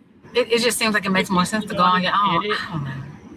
It brought my mood down. It really made me sad talking to her. It was a hustle. It really did, and it also made me shake my head a little bit too, because it's just like us Black women, we try to help everybody. Girl, who we have? I mean, maybe I'm missing it, but hell, Tina, the one over there buying all the gifts, getting the concert tickets. And sometimes are you helping? You didn't even get up and go check on your son. And you left your son side the road. You don't have AAA. Sometimes you can't help people who don't want to help themselves. Like I don't know her daughter's situation. I have no clue. But she's grown. She fucking clearly. So she's not mentally challenged or anything. She was able to make a child. So it's like, you know, time to open your legs, but not get a job and help your mom out. Disabled individuals can have kids. Y'all saw the little couple, the Black little couple. They done had a kid for the caregiver to take care of. I don't know, child. Anyways, they kind of just brought my mood down. It dampened my mood because did you give any money? Because the lady wanted money. I don't know. But anyways, y'all, I had a full day today. What time is it? It's the evening time. It is 7:26 in the evening. I got work done this morning. I put a video out, went to the mall, Marshalls, TJ Maxx, just left out of Ross. What else did I do today? What else? Oh, went by the car wash. No. They were closed because it did rain early. She didn't move out till she was 21. And when she moved out, the mama was paying her and Tina bills. Because remember, Tina was 19, still in high school. Okay. Messing with one of the teachers. And she was stealing. Okay. She was stealing. Here today. But the sun is out shining now. Why were y'all closed? The sun was beaming, sky was blue. It rained this morning for like 10 minutes and that's it. So I guess I gotta try again tomorrow. What was the manager? Because it sounded like this was a full 30 to an hour conversation. And you ain't see her do no work. That lady did not work there. Car wash.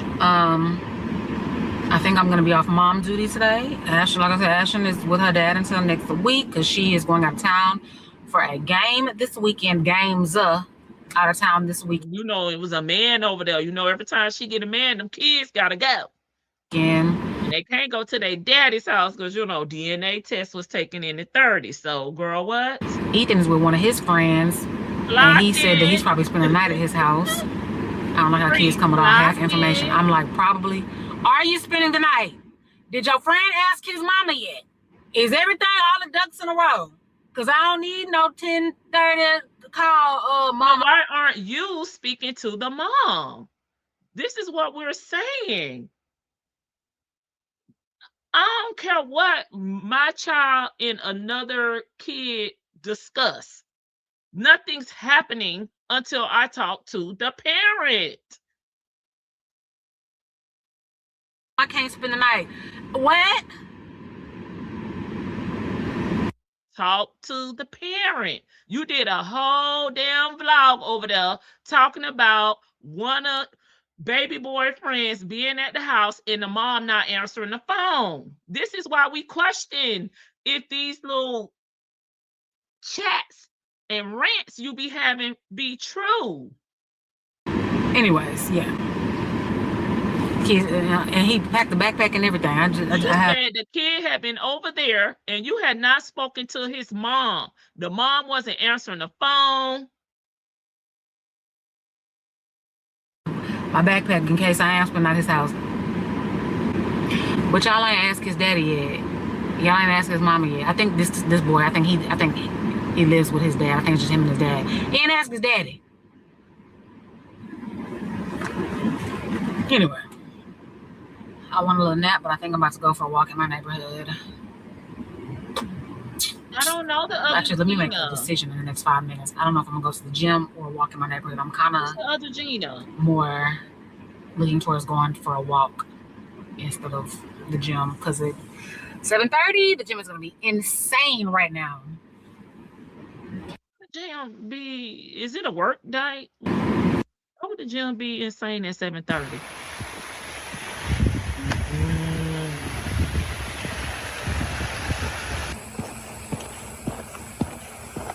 Train to the Delta terminal where she works. Oh, girl, we get see. Gina sick of us. Gina sick of us, baby. Okay. Vlogging for the reactors. Okay. Gina said, I got hair. Okay, y'all say I don't do my hair. Involved boarding arriving airplanes and cleaning them so that they were ready for new passengers. What is that Luciano did involve 60-year-old Brenda Sosa. I know it's some seashells up in the hell. You need to get these ends clip, Binker. You got split ends, baby. Let's do a little length check. Y'all already know shrinkage is a motherfucker. No, them split ends is a motherfucker. Still. And it's not the shrinkage. You just took braids out. To the middle of my back. That's not the middle of your back. That's not the middle of your back, baby. Okay, I'm about to wash this hair in just a second. Because, baby, if you pull that string to the back, it's not going to be in middle. It's not going to be in the middle, baby. Not like Moni. Okay, the hair is freshly washed. Thank God. Curls for the girls. I have leave-in conditioner, cream, and oil in my hair. That's why it looks like that. That's why it's a little white cast to it. Yes.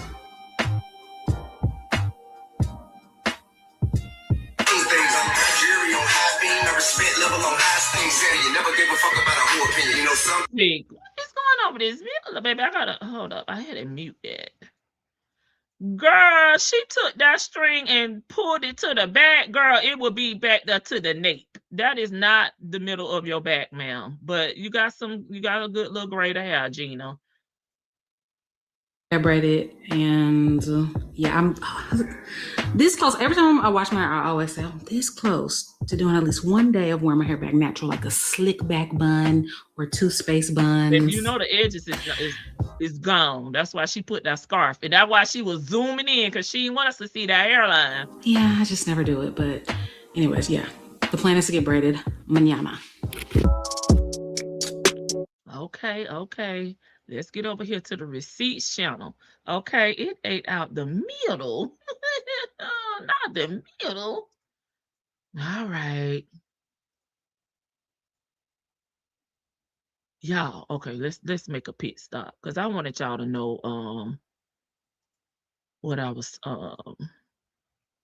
talking about over here with beautiful Pal, the co-host of the Stolen Name podcast. She said this lady had been at the gym filming herself, filming content, baby, the entire time. Post said she did an entire workout, honey, an entire workout.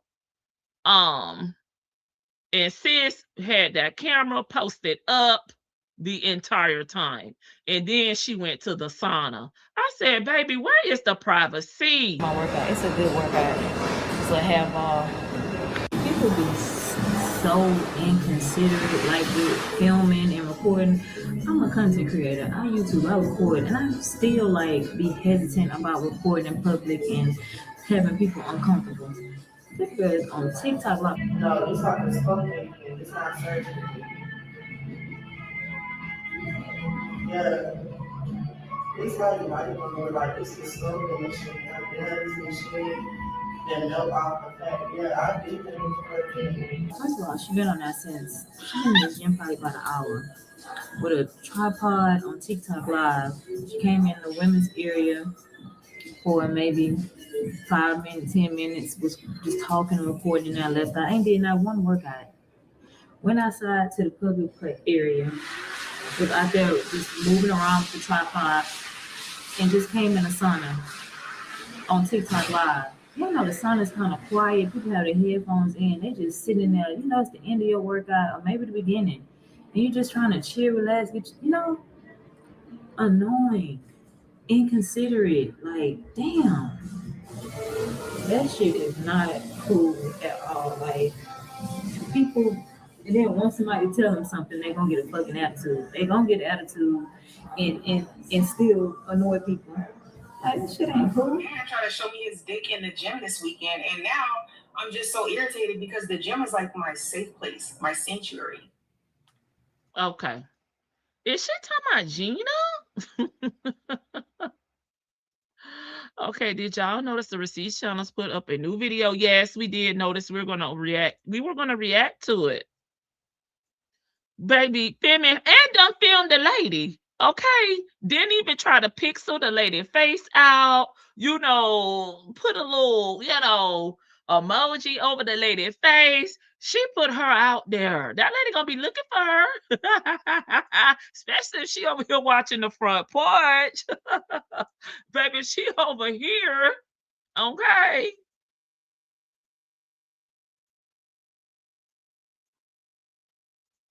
But it was giving Gina. Okay, episode number 3. Okay, the lawsuit changes everything. The court, the claims, the counterclaims. Episode 3. Is y'all ready? I have not watched it. I noticed that it was up when I was setting up the live for today. So I have not watched it. This is going to be my real initial reaction. Didn't it just say neck bones and turkey necks, okay, are all connected to the neck? Baby, he said all connected to the neck bone connected to the ha. Okay, let's go. Oh, let me take it off of mute.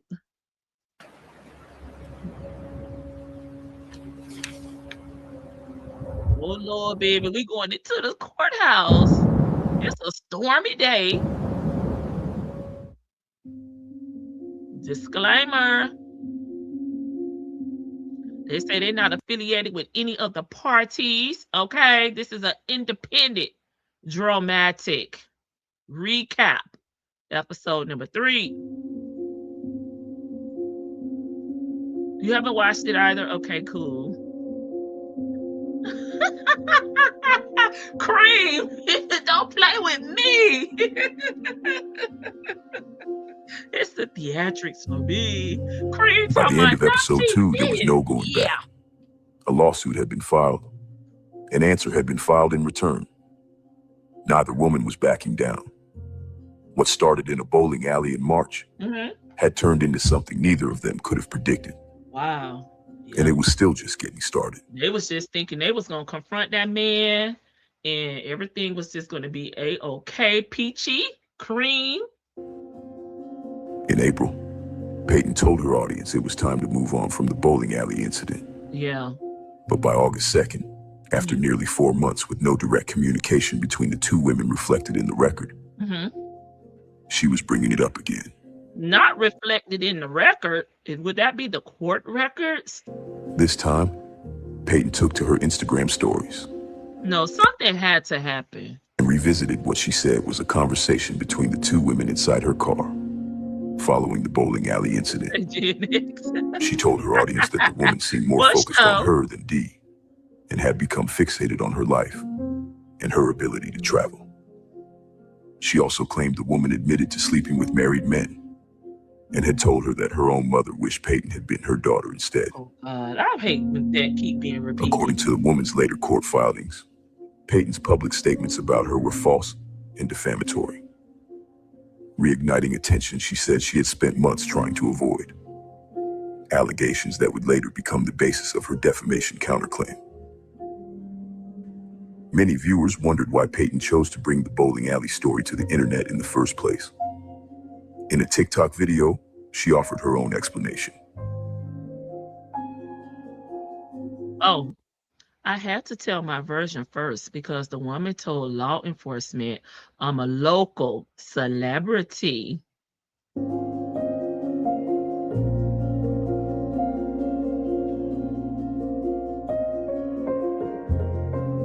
She said this a paraphrase. This not her words verbatim.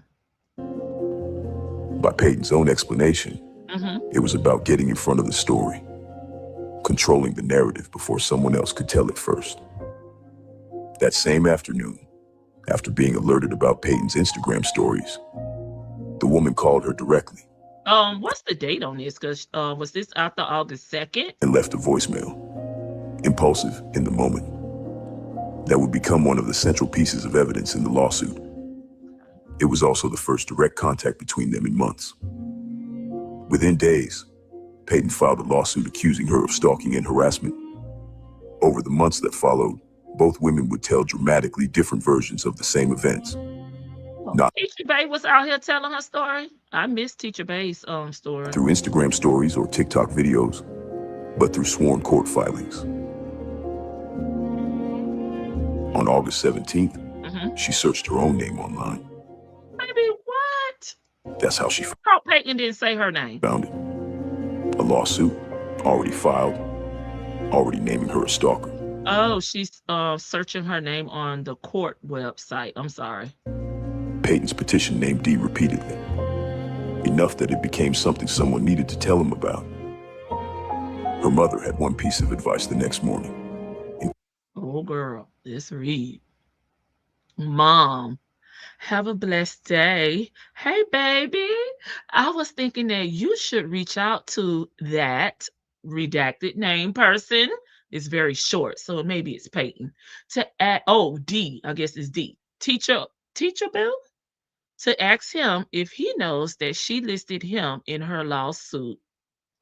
Oh, no, not the lawsuit toward you. So now he's going to be brought up again about what happened at the bowling alley, telling him you just wanted to let him to know, since he apologized to you, that you're not the reason it's being brought back up. Was this posted by Teacher Bay? Edited. Okay, something was edited. Okay, that's all you need to know. Say and nothing else. He may not answer because he might be with her, but don't say nothing else, okay? I also make sure you let your school know because it shows. Well, that's the first thing she should have said. He could find out when he find out, but the career, the school, her job, her income, that should have been first on the list. In case he didn't already know he'd been pulled into someone else's lawsuit. That's all you need to say, and nothing else. Don't say nothing else. Not long after, she sent him the heads up. Good morning. I'm sorry to bother you, but I'm not sure if you are aware. Yesterday, I found out that Peyton is suing me, and when I read her citation, she has listed your name multiple times. So I want to give you a heads up, just in case you did not know, and just in case they subpoena you to be a witness, because Here's the thing, right? You don't really know what's going on with teacher Boo and Peyton. So whatever he got going on, however he find out, it's however he find out. This man done, according to past conversations in these documents, you said he attacked you. He said he was gonna unalive you. And I don't give a damn if he apologized. We're not cool. So I'm not trying to look out for him. Because to me, he's the reason that you're in this situation. Because he obviously was seeing two women and neither one of you knew anything about each other until y'all found out. Okay. So he a grown ass man. He'll find out when he find out. He'll find out when the people come over there and knock on his door and tell him that he's been served. Have you contacted your job yet? He said you blocked this contact. I don't want you to think that this is me starting drama. Blocked. On August 18th, she filed her answer. But then when She wouldn't just deny the claims against her. She'd counter, alleging that Peyton's own public statements about her were false and defamatory. For the first time since this started, the woman had the floor. But she didn't stop there. She also asked the court to dismiss the lawsuit outright. What? And requested a protective order for her teaching job, pointing to what she said was a reference Peyton had. Girl, do we have a reference to when she told her job? Because, baby, she's still worried about this man. Made about owning a firearm. Uh-oh. I need to go back. Peyton responded the following day with a protective order for her teaching. Okay, factual background. This is from the documents in the District Court of Texas, filed on August 18th, 2025. Plaintiff has repeatedly posted negative, false, and damaging statements about defendant on social media platforms, including references to defendant's workplace, family members, and personal life. Plaintiff has disclosed defendant's personal information publicly and encouraged others to contact or harass defendant. Plaintiff has made online statements indicating that she possesses a firearm and has engaged in threatening contact towards others. Uh-oh, I lost my place. Further causing defendant to fear for her safety. Defendant is a public school teacher, and the plaintiff's actions threaten defendant's professional reputation and employment. If plaintiff continues to make false statements or connect defendant to her workplace, defendant could suffer severe and irreparable harm.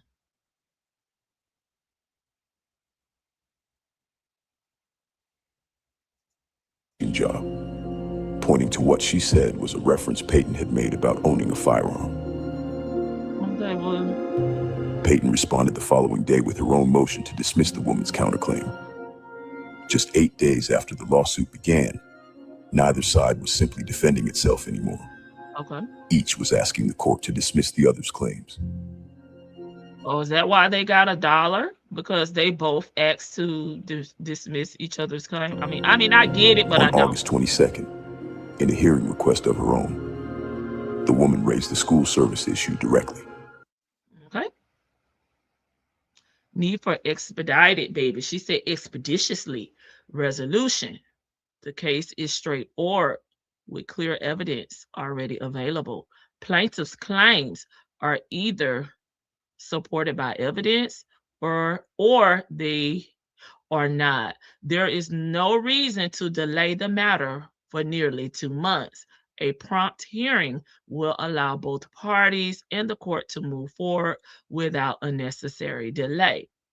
Request for in-person hearing.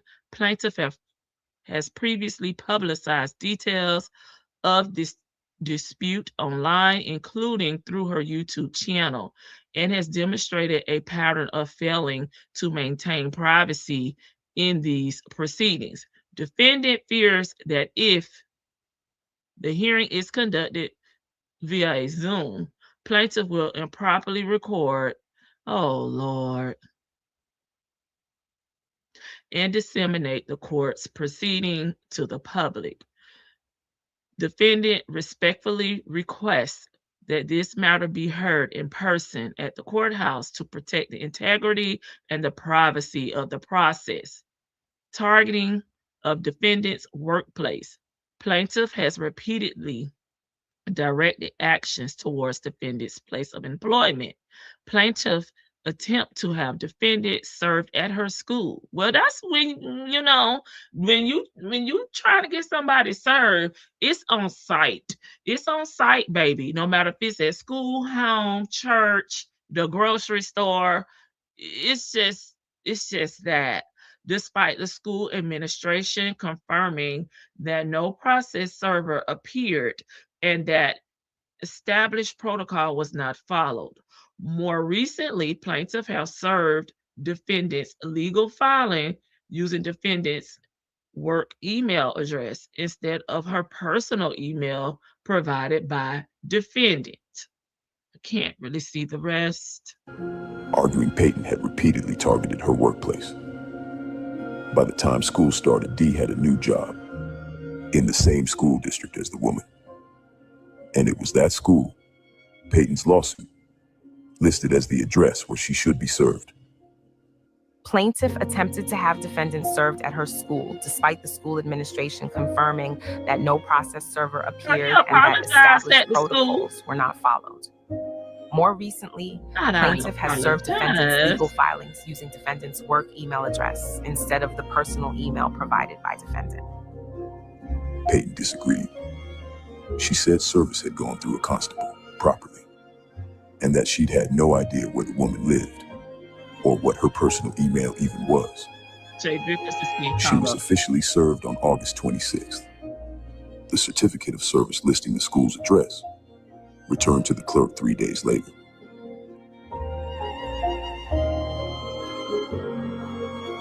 Peyton's petition, filed August 11th, wasn't centered on the bowling alley altercation itself. Got you. Instead, it focused on the messages she received leading up to the incident, the communications that followed, and the voicemail and text messages she received 4 months later. The basis, she said, I don't know if they had attorneys or not. This is and this is civil, not criminal. Auntie, do you know if both the defendant and the plaintiff, if they had attorneys?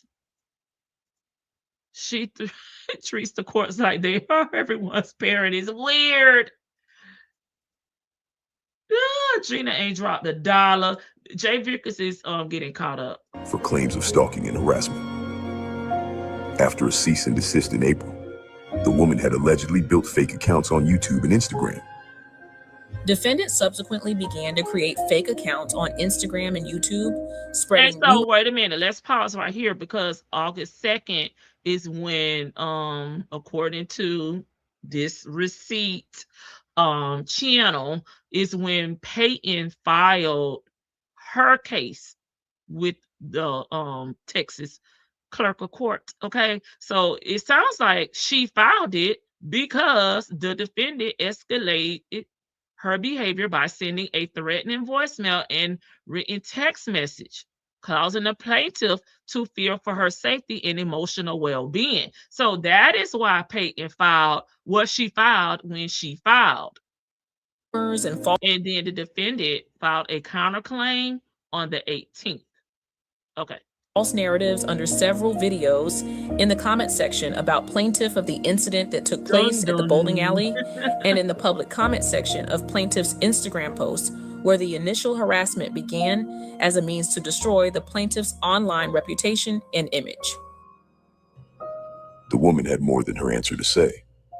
She wanted the court to hear her version of events.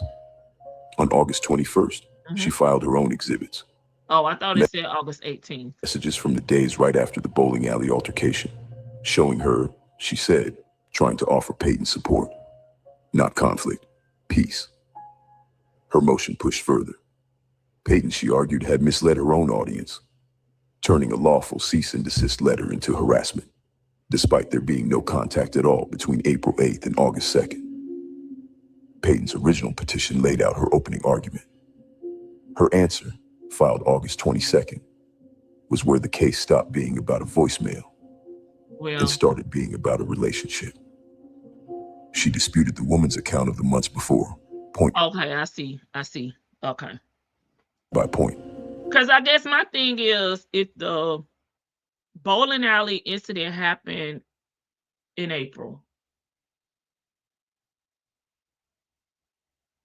and it's not been any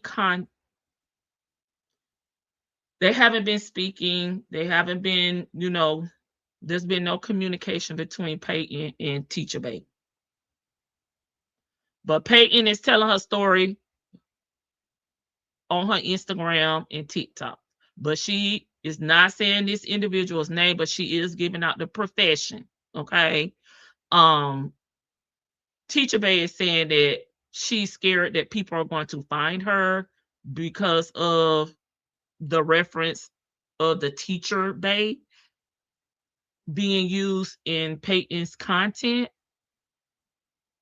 But I feel like with Peyton audience, they like to know when these type of things are going on with Peyton, especially if the man is no longer being featured on her channel, and they knew that, they had just taken the trip to Jamaica. So Peyton feels maybe that she should let her audience know, what's going on, because that's what she do. She vlog her life.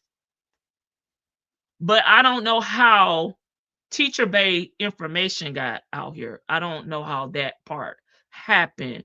But it sounds like after there was no contact, no communication, Peyton started, speaking about the relationship, the bowling alley situation, and that sparked Teacher Bay to send her those threatening messages.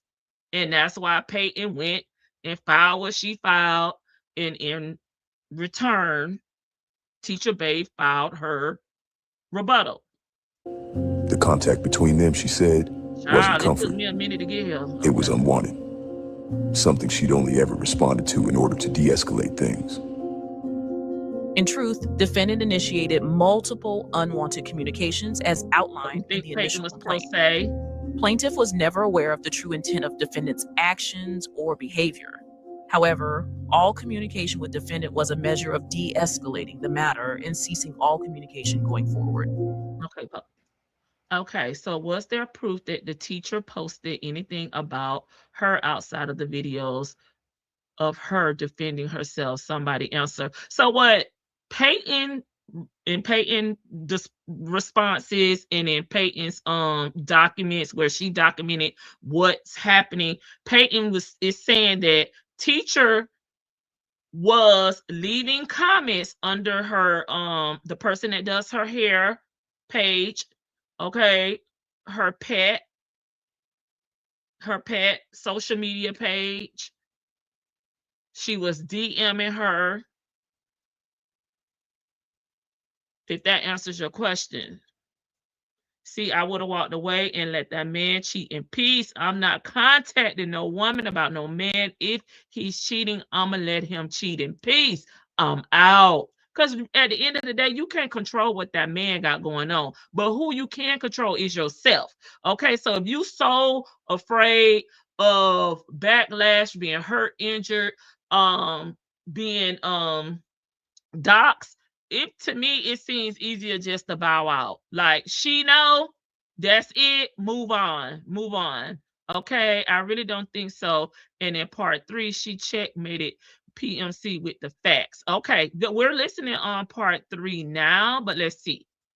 Because I feel like a lot of the things that she's saying when I'm reading it, it's just not adding up for me. Okay, baby, I had to take a long back country road, okay? But I'm getting there. Baby, I'm on the damn long country road. Baby, it ain't no civilization out here. Anyone text me threatening me, then filing a cease and desist, then continue to leave voicemail and messages on social media. Okay, hey Coco Cream. Okay, the lady saw her driving up in her hearse. Oh Lord. Jay Vickers is still in the back, y'all. She get caught up. Right. And PMC said the girl in court made it about a man. And so that's what I'm saying. So to me, the bowling alley situation really needs to exit stage left or right. That happened. The police was called. That was handled, through a separate case. So that was that. Okay.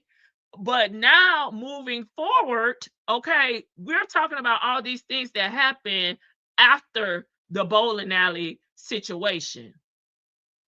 That's where I'm going at in my mind with this. How and when does this end, girl? What that true intent actually I don't think it's gonna end now. was, the filing never said. Then it went further, accusing the woman of fearing D enough to file a restraining order against him, while somehow still being involved with him.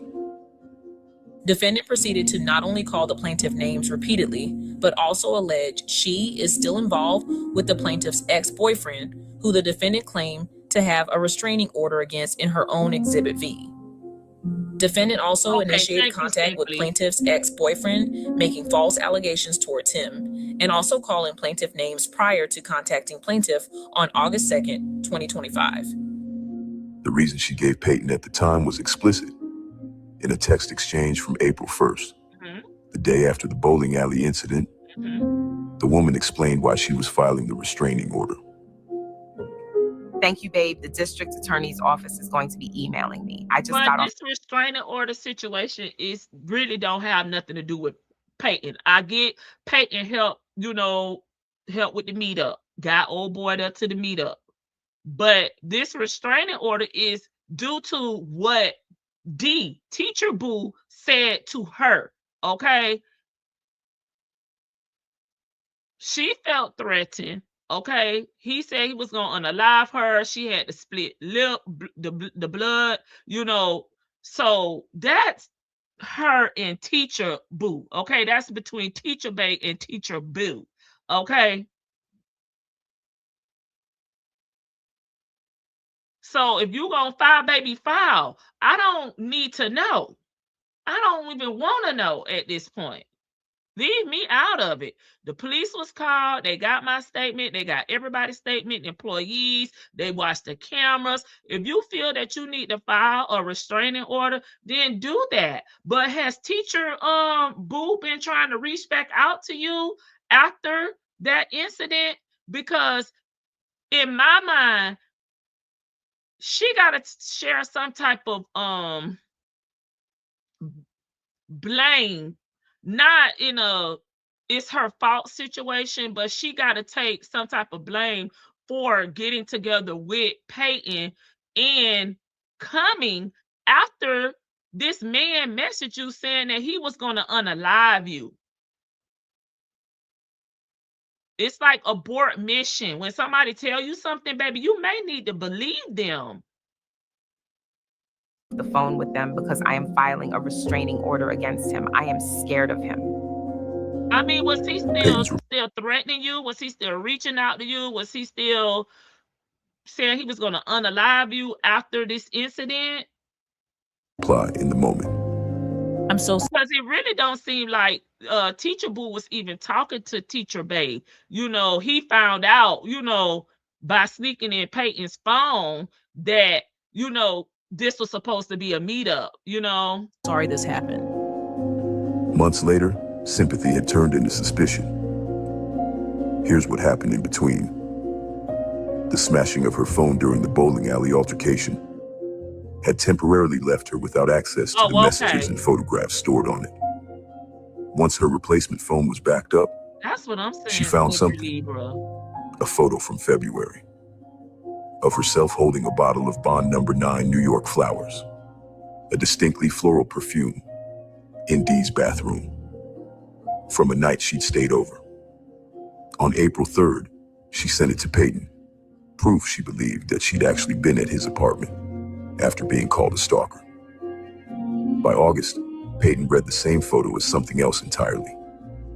Defendant was successful in her attempt to destroy my relationship. It was unnecessary for defendant to continue to send photos of her holding my perfume in my ex-boyfriend's apartment.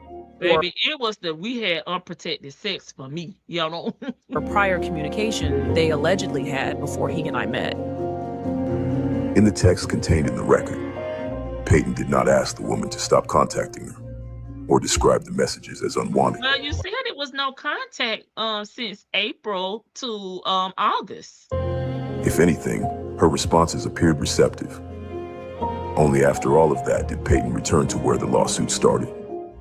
The fake accounts along with her other claims. This silence constitutes a tacit admission, or at minimum, a failure to refute well-supported allegations. In plain Okay, is this the result? Nowhere in the defendant's motion does defendant directly deny the specific instances of harassment described in the complaint, including, okay, repeated and unwanted public comments left under the plaintiff's Instagram videos. Right, and it was, again, Peyton's hairstylist, social medias, and the puppy social media. So it was going further than just Peyton's socials. Okay, defendant acknowledging plaintiff blocked her. Okay. So Teacher Bay said it. Peyton blocked me, yet proceeding to message her on a different platform, further harassing her in a public comment. I just talked about that. Okay, after several attempts and days ignoring defendant's harassment, defendant had her mother message plaintiff. So we did just see that the mom was very, very concerned, according to the receipt, that Teacher Bay contact Teacher Bill to let him know that he's all up and down, okay, Peyton's motion. Defendant displayed acts of violence against the plaintiff's ex-boyfriend in public venue and has made verbal and written threats to the plaintiff to expose her personal info online, press charges, and committed an act of violence towards the plaintiff. Okay, this is what's in the court documents. Okay. In terms, Peyton argued that by not directly addressing those allegations, the woman had effectively admitted them. She went one step further, pointing to Lipstick Alley, a platform cited in the woman's own exhibits, as itself a source of harassment against her. As proof, she attached Lipstick Alley, they're gonna find you, okay? When Peyton said she was leaving them messages, baby, that's all they needed to know. Let the investigation begin. Okay. An April 21st cease and desist letter sent to a Lipstick Alley user. How would Lipstick Alley get this? Now, we did see Teacher Bay said that someone had reached out to her. I don't know how they knew who she was and told her to come over to Lipstick Alley. I remember that being a receipt. Accused of spreading false claims. It was signed by someone. Teacher Bay, dropped this receipt over there at Lipstick Alley. Someone identified as Rip Bryce of RIPP LLC. The document listed no bar number or law firm, but carried a logo and imposed a 48-hour deadline. Oh. One more small detail. What? In her original filing, D was her boyfriend. 11 days later, in this one, he was her ex. Well, the relationship kept changing shape with every filing. Yeah, well, they broke up. It's a lot going on. 3 days later, the woman filed something. In that initial incident where the police was there, according to their receipts, Peyton said that D, aka Teacher Boo, was her boyfriend, but they broke up. Larger.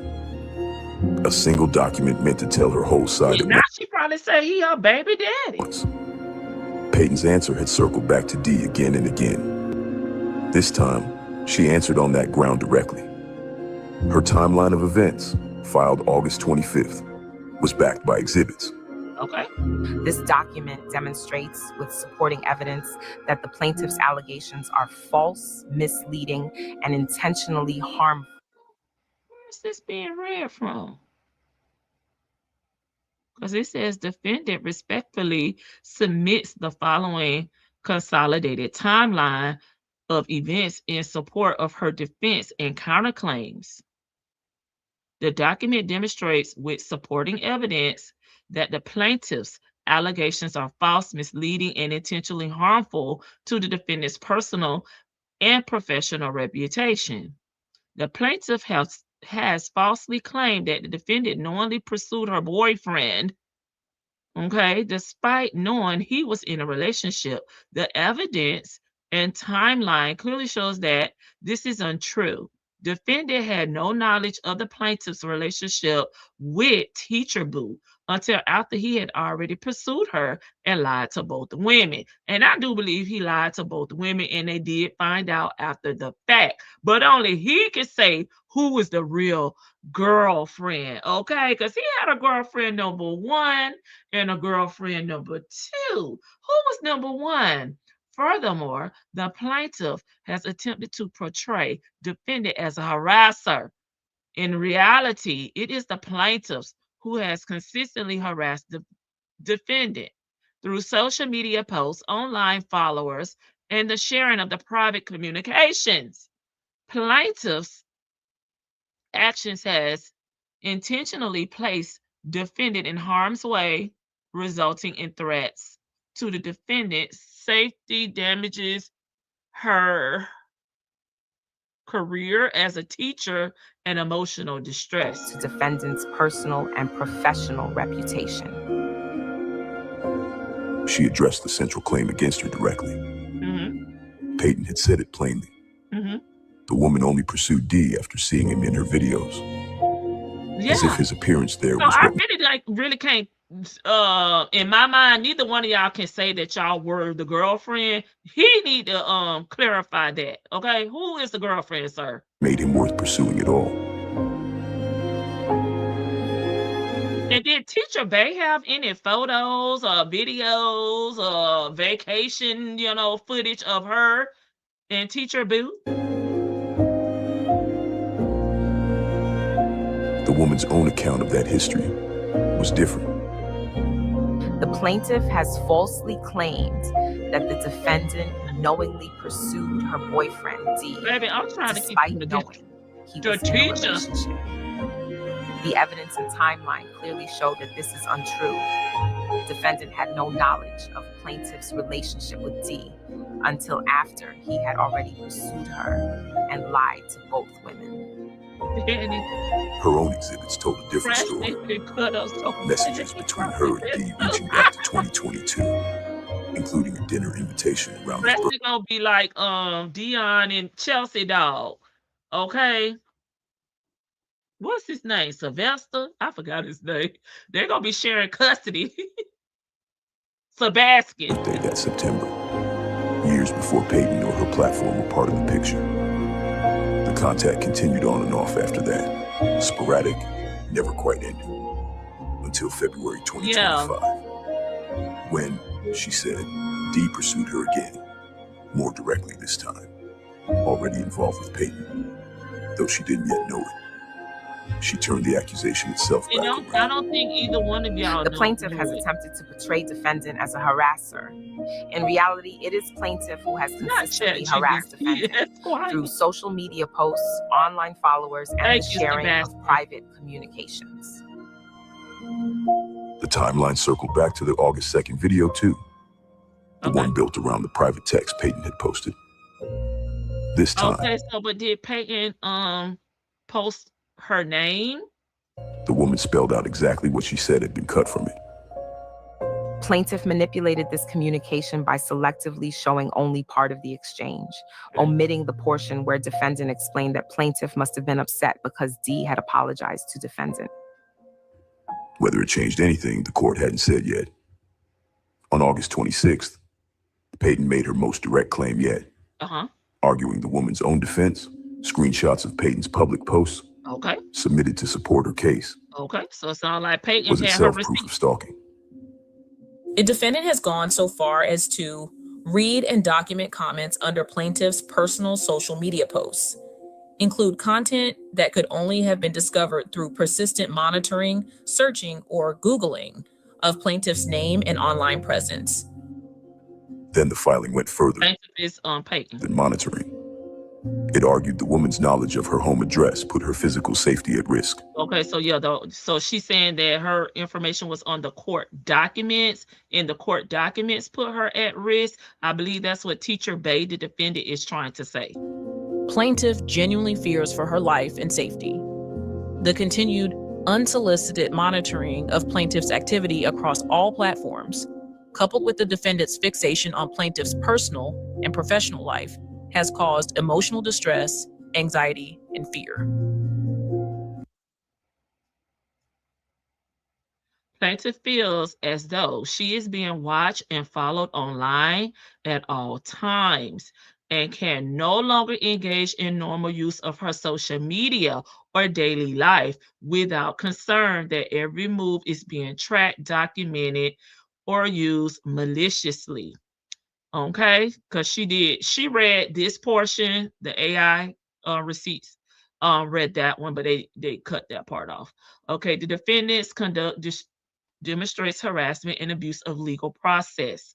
Okay, the courts should also note that the defendant's use of the litigation to continue fixating on plaintiff, submit irrelevant personal information, and reintroduce surveillance evidence into the case is abuse of a process, okay, and a continuation of the same behaviors that gave rise to this dispute.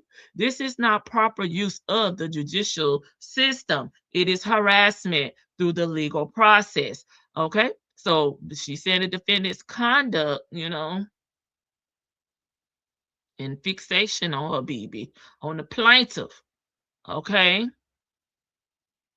because of the information that was submitted, okay, for the case.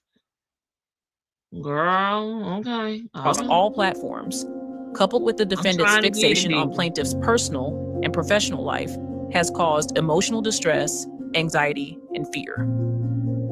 That same day, the woman filed her response. Defendant cannot and will not devote further time to plaintiff's baseless attempts to prolong and dramatize this matter. I am done responding. I have submitted more than enough. At this point, I will see plaintiff in court. 2 days later, Peyton answered, and her argument came down to one word: repetition.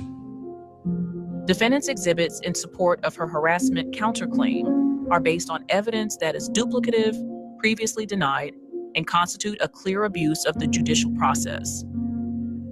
She pointed to exhibits already filed once, now filed again. I mean, was they thrown out? Was the previous exhibits, thrown out and was told they could not be used? It's evidence gathering into an accusation of its own. Defendant continues to exhibit it was already rejected. Pattern of digitally surveilling plaintiff across multiple social media platforms. This ongoing obsessive monitoring of plaintiff's online presence is not only harassing in nature, but also further highlights defendant's misconduct and cyberstalking. Her request: strike the evidence. Strike. Deny the counterclaim. Deny the counterclaim. The counterclaim was submitted by the defendant. Sanctioned the woman under Texas law for what she called frivolous, harassing filings. A sanction? Nothing in the court record reviewed for this episode identifies a police report made by Peyton concerning these later allegations. So Peyton did not file a police report previously. Voicemail and text on August 2nd. The woman had filed her own report for documentation purposes on August 7th. After she done called and cussed Peyton out and told her she was gonna beat her ass. She filed her own report on the 7th. Days before the lawsuit And Peyton filed her report on the 2nd. was ever filed.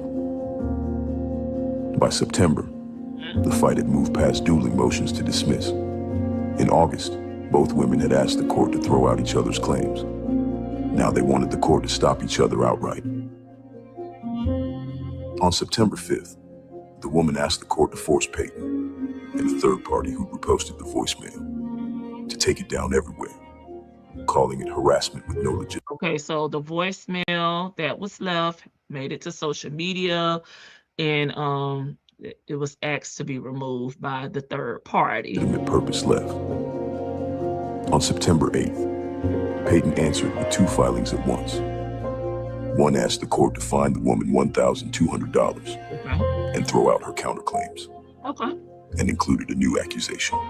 Oh God, the plaintiff respectfully requests that the court impose a monetary sanction in the amount of $1,200 against the defendants as a consequence of their repeated and willful misconduct, including the following. Okay, so the frivolous pleading, harassment, relitigation of the matter, already denied, and improper conduct towards the witnesses.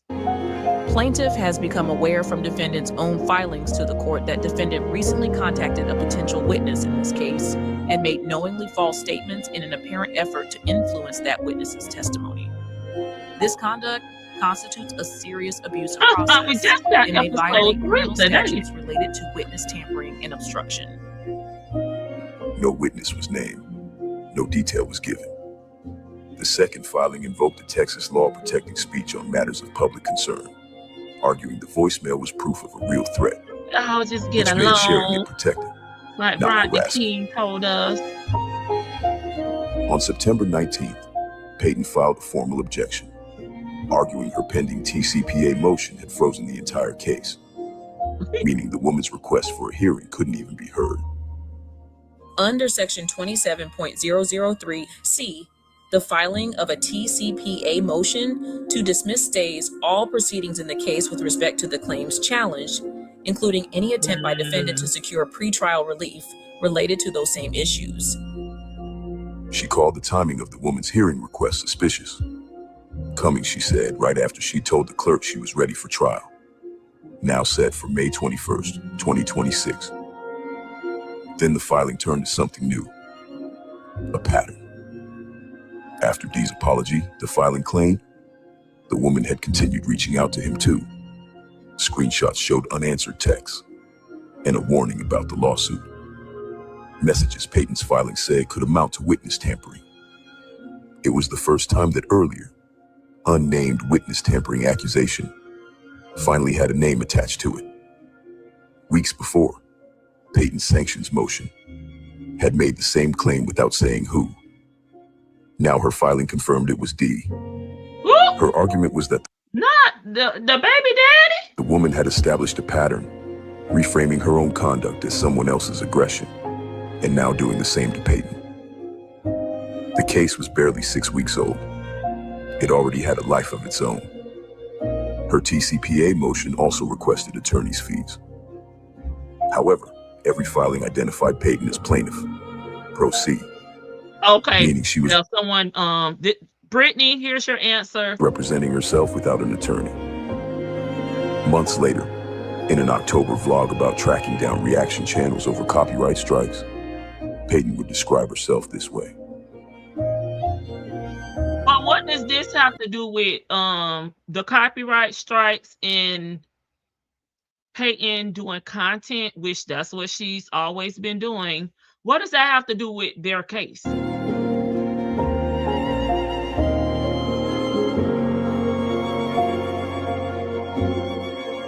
But a lawsuit about stalking and harassment, no attorney of record throughout these proceedings.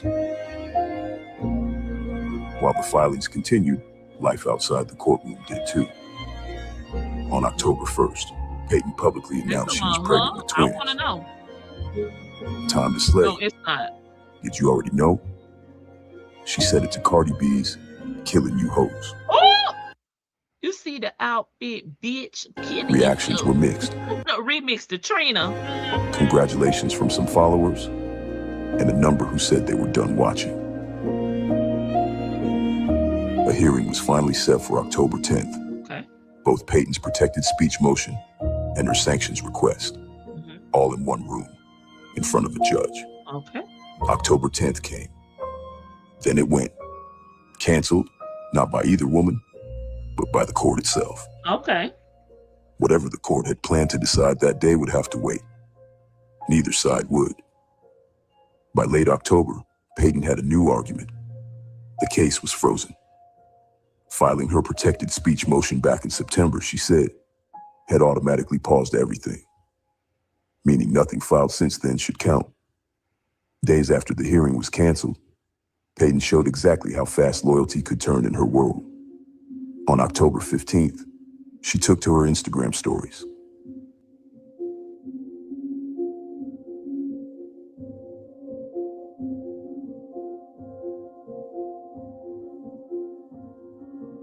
So we're no longer talking about Teacher Bay and Teacher Boo and Peyton. We're introducing the YouTube streets. Okay. It seems like there's a shift here with the receipts.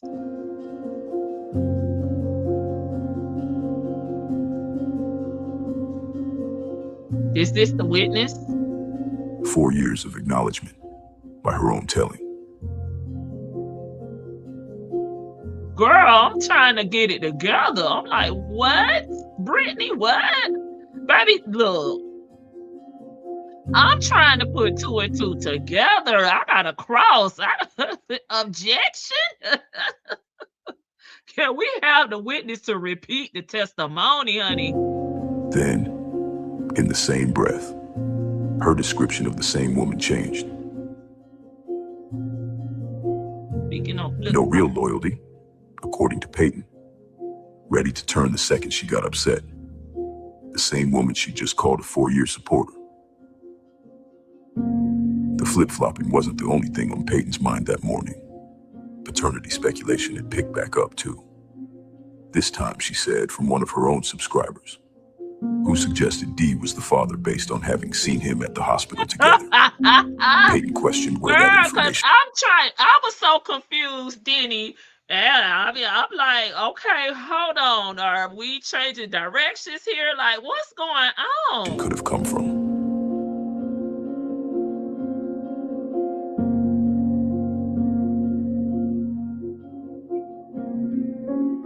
But it does say the lawsuit timeline. So maybe that's why I was thinking, just strictly lawsuit. And that's why I'm getting a little bit confused.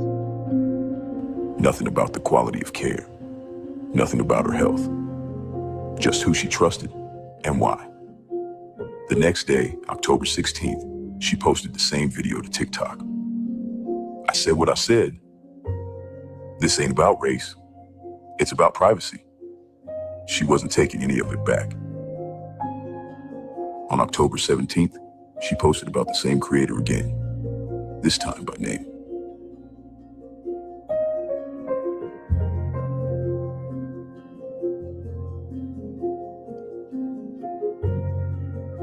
Stalking, harassment, years of obsession. The same language maybe it's the lawsuits, plural, used against the woman in this very lawsuit, now aimed at someone else entirely. Then, but I think it's 2 different things that, I mean, they may have some overlap, but the Teacher Boo, Teacher Bay situation, and then this content creator, yeah, there may be some overlapping similarities or, whatever, but it's 2 separate things. On October 22nd, everything changed at once. To me, it's 2 separate Peyton things. emailed the court directly without copying the woman. I've been admitted into the hospital for high-risk pregnancy with severe preeclampsia. The doctors are trying not to deliver my twin babies early, so I'm restricted to hospital bed rest until I deliver. Okay, so she's the witness. She asked to postpone the hearing had the recording on and said the lawsuit itself had contributed to her blood pressure. Okay. It took a court coordinator to point out the oversight. Peyton had copied the woman on the email. After the coordinator instructed that both parties be included, the woman was added to the thread and replied directly. I understand Ms. Charles is requesting to postpone the hearing due to health concerns. However, I would like to note that Ms. Charles has remained active online, including engaging in a public argument with another individual. See, that's the thing. I feel like this should have never crossed paths. Like it should have been you're introducing something that's going on with someone else that has really nothing to do with you as evidence as to why y'all should push forward with court. I mean, Peyton had medical excuse, A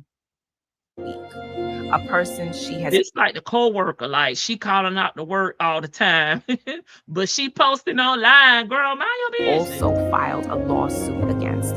She has been encouraging her followers to target that individual as well. I want to make it clear that I relevance have nothing to do with her current state. What is the relevance here? She is bringing much of this stress upon herself through her own actions. She also flagged a scheduling discrepancy.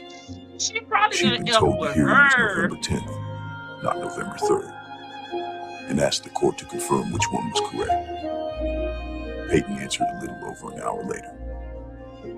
Please be informed and let the judge know defendant has played a huge role in the online attacks against me, as several YouTube users has cited this case and the details surrounding it in their videos online to her defense. Okay. Any litigation proceedings I have do not concern defendant, but her continued harassment and digital stalking continues. So let this email thread be a record of her admission of that. An admission of what? The email never said. Well, admission that now she is bringing in content creators from YouTube, and it appears, that she is tracking, because that's one of the things that she's saying, what Peyton is saying. Okay. So now YouTubers are getting voice recordings, they're getting court information, they're reacting to it on the channel. And then the defendant, Teacher Bay, files a document saying that, yeah, she has a pending legal issue with one of the YouTubers that Peyton is saying, is getting privy information from the courts and sharing. So that's pretty much what Peyton is saying with her filing. But Teacher Bay, you introduced it when you filed your paperwork saying that you're trying to show a pattern, I get, of Peyton having issues, and filing civil suits against individuals, but it's really not the same because y'all issue came from y'all dating the same man. Now Peyton is having an issue with a content creator that she's saying is stalking her, and it seems like y'all have joined forces because you know a lot about her case. But Peyton's reply seems to point to one detail. That's what she's saying. The woman's mention of Peyton's public argument with another creator, which Peyton treated as proof of the same monitoring she'd accused her of throughout the case. On October 23rd, in the middle of every motion and counter motion, the woman did something unexpected. She filed a statement of good faith. She asked for it to end. For relevance. Defendant has no desire to cause plaintiff distress or harm, particularly given plaintiff's current pregnancy and reported health complications. Defendant sincerely wishes plaintiff and her unborn children good health, peace, and safety. She looked backward too, to a time before any of this. Defendant further wishes to state that back and forth bullshit. That at one point she and plaintiff appeared to share a friendly connection. Girl, that was that. Shit done changed. Defendant believed there was mutual understanding between them. It was until you sent Peyton that damn message cursing her out. He admitted to one real misstep, telling Peyton about Dee's infidelity, agreeing to meet her at the bowling alley. Everything after that, they cannot get over that. She said she stood by completely.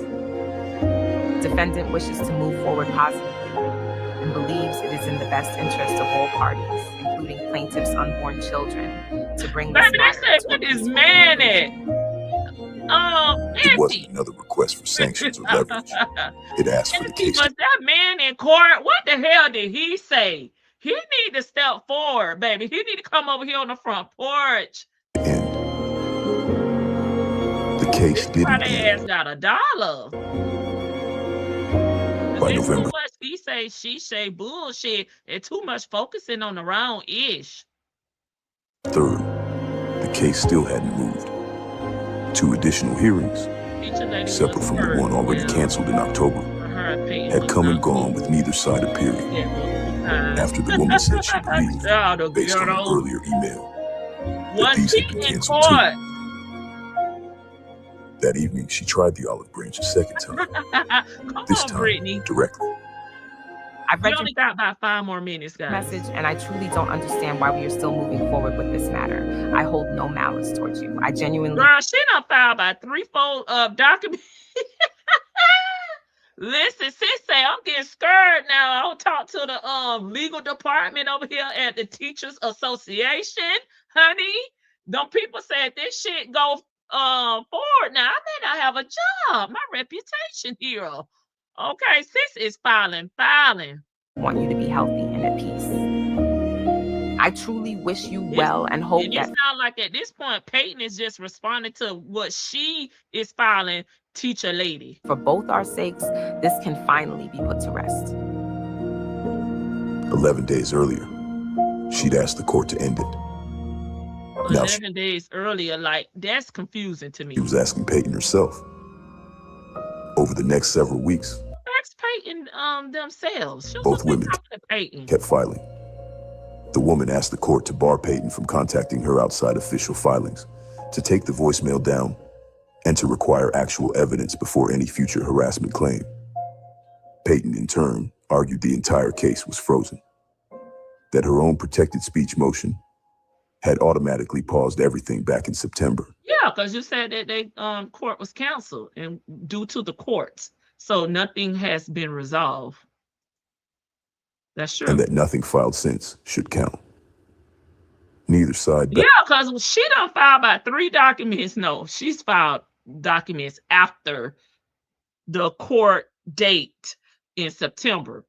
So what Peyton is saying, she's still filing when we're at a standstill. We're at a standstill due to whatever the courts have going on. Our court date has not been rescheduled, right? So we're pretty much waiting on our next court date to be scheduled so we can move forward. But in the meantime, in between time, teacher Bay is still filing. She's still making filings. back down.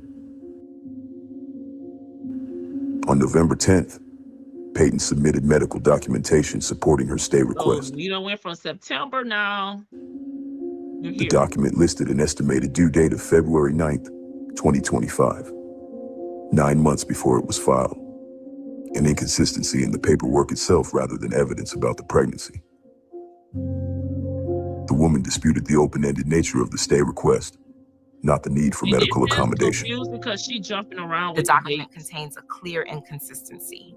It also provides no defined time frame for incapacity and requests an open-ended stay. Not a denial of medical accommodation. A request for a limit, Macy's 30 keep coming days, up. verified privately by the court. 4 days later, on November 14th, Peyton filed again. A new motion for sanctions, stacking 6 allegations into one filing. False claims about harassing unrelated creators. Yes, because teacher Bay filed the document saying that Peyton has another situation going on with another content creator. Okay. So Peyton is responding to that filing, but it's kind of coming off that's confusing because the dates keep jumping around. It's if Peyton is just filing these things, but I think these are just rebuttals. An email, framed as improper court contact. The statement of good faith, dismissed as empty. A fourth, that after her hospitalization notice, the woman answered with a flood of motions instead of restraint. Okay, so after Peyton filed her medical waiver from her doctors, Teacher Bay started filing motions. This behavior shows intent to harass, intent to weaponize the litigation process, and disregard for the court's time and resources. And a claim that the woman had tried to coerce her into dismissing the case. Defendant emailed plaintiff attempting to coerce plaintiff into dismissing the case. An attempt to manipulate the mediation process for defendant's advantage off public record. No such email appears among the filings and exhibits reviewed for this episode. The only message on record from that window was the one from November 3rd. The one that read in her own words. I hold no malice toward you. On November 17th, the same day the court would grant Peyton stay, the woman filed exhibits covering two things. So when Peyton filed her medical waiver, to, deal with her medical emergency, place the case on hold until after, she gives birth. This woman filed exhibits covering two things. The first was her phone. Screenshots showing at least 10 unexplained attempts to access her carrier account. Oh, somebody's trying to break into her Metro PCS account. From July. Because remember, Peyton went and bought her the phone from Metro PCS, so don't try to say I'm being funny here, okay? 27 to October 30th. So she's saying Peyton bought her the phone so Peyton can get into the phone? That she couldn't tie to anyone specific. She included it in part because Peyton had repeatedly referred to that phone the same specific way. The phone I bought. She did buy it. The second group of exhibits focused on tarot, witchcraft, and candle magic related social media content. Did she not buy it? Did you give her money back? Because when I don't want somebody to be throwing their coins up in my face, I'm gonna get them their money back. Because what you're not gonna be doing is talking about what you bought me. Reference Peyton, which the woman believed could be connected.